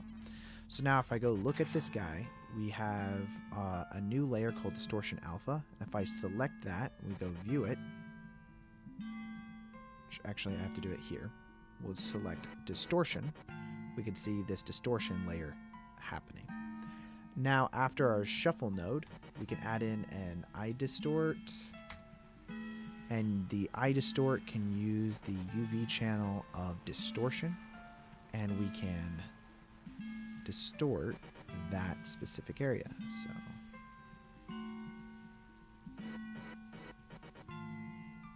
think, wait, channels, distortion.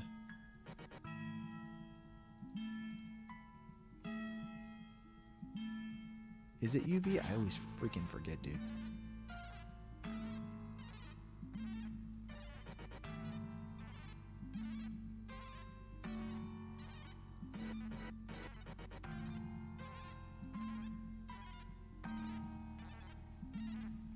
Should just work. What the heck's going on here? So wait, offset, UV offset.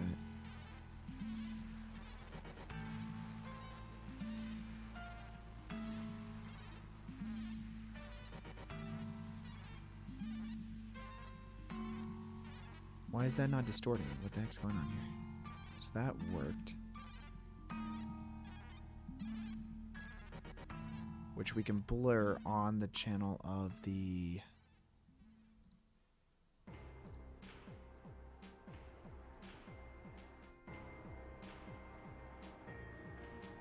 Oh, there it is. So just a little bit, I think. Not too much, and I guess that's way too much. So now this guy over here, we got this grade node. I probably even take this, and we'll just add in some contrast.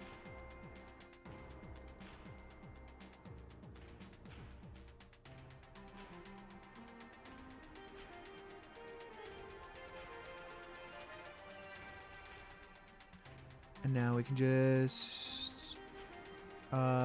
change the amount of the scale here to be quite a bit less. And then blur based off of that. Which I think I actually prefer to add just a blur node in, and then using the mask of your distortion, you can actually blur based off of that.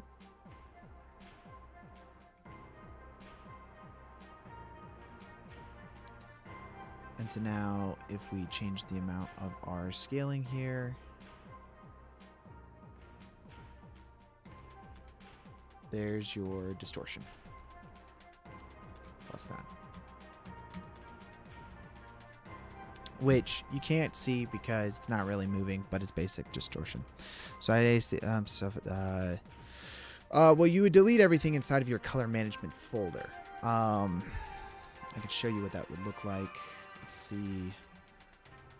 So if you go to your project files, let's see, program files, then Blender Foundation, your install of your Blender, and then 4.1. If you go under data files and color management, you would delete everything in this folder. I wouldn't delete it. I'd put it in an old folder, like copy it to your desktop or something like that. Keep a backup of it.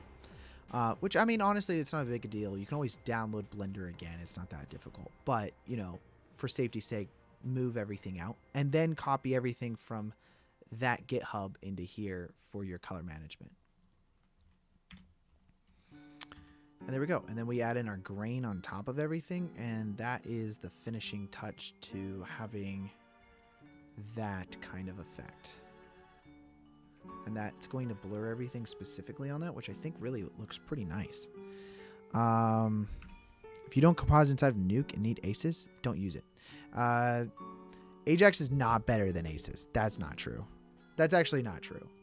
And that's not even an opinion. Ajax is based off of Aces, so it's just a derivative of Aces, but it's not better or worse. It's just different. It handles color management different. I would say if you are ever planning on outputting whatsoever, then yeah, you should be using Aces, because Aces is a better proper pipeline for color management. If you're using any other software whatsoever, I would recommend using Aces, just because it is the standard of softwares or color management.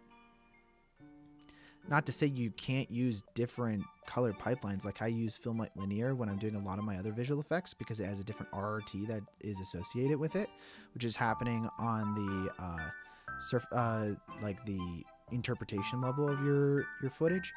But yeah, no, it's depends on if you're going to a different software or not. And I think that if you're trying to figure out how to get it out of Blender and it look correct, and plugging it into any other software, Nuke, After Effects, you name it, then yeah, that's where color management is very important. But you're right. I guess if you're just outputting out of Blender and taking it straight to like Facebook or Instagram, then you might be fine. I would recommend to composite in a separate software than Blender, because I think it's pretty limited. Okay, we'll go ahead and save that. With Aces, you get brightness changes when shifting the hue color balance in the extreme 6 colors, and the highlights get oversaturated. Ajax solves those issues. I guess I haven't seen that. Do you have like a breakdown of what that would look like?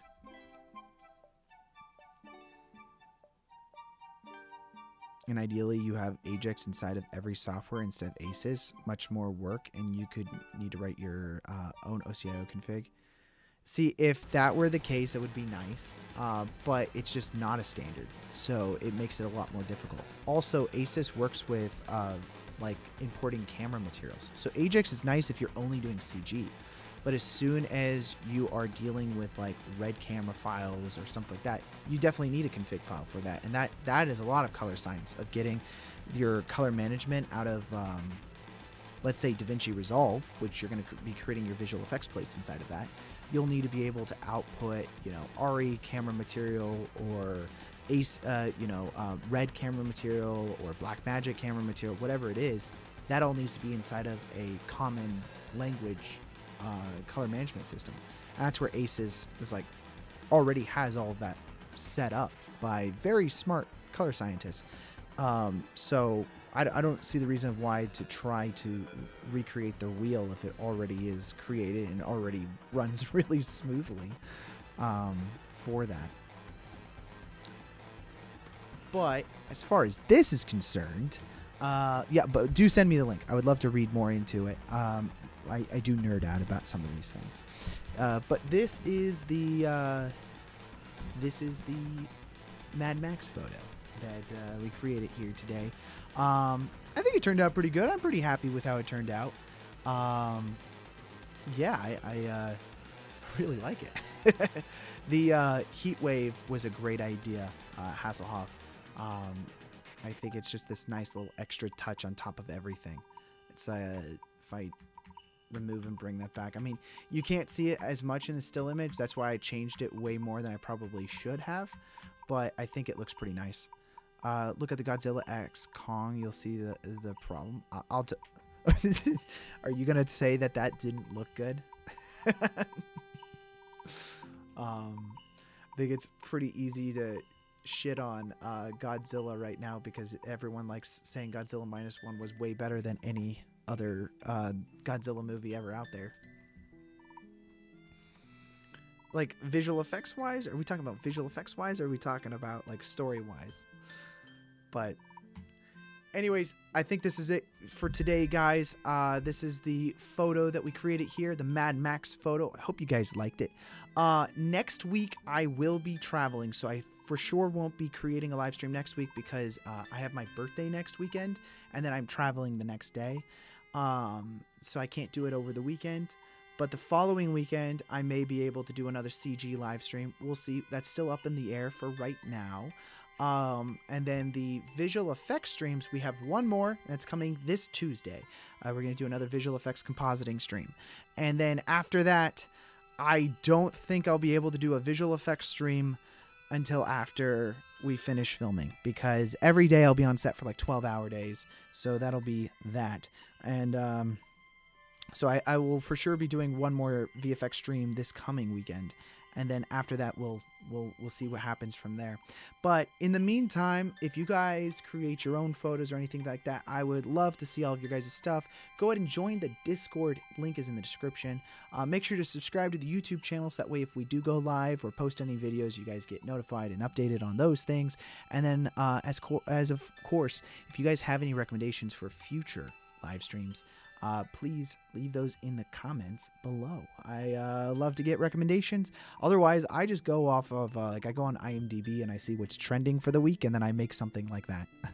So, but it was great to just talk about color today, to talk about these different nerdy things, but also some of the fun stuff. So thanks for joining the live stream, and I will see you guys next time. Keep creating and do great things. All right, you guys have a good one.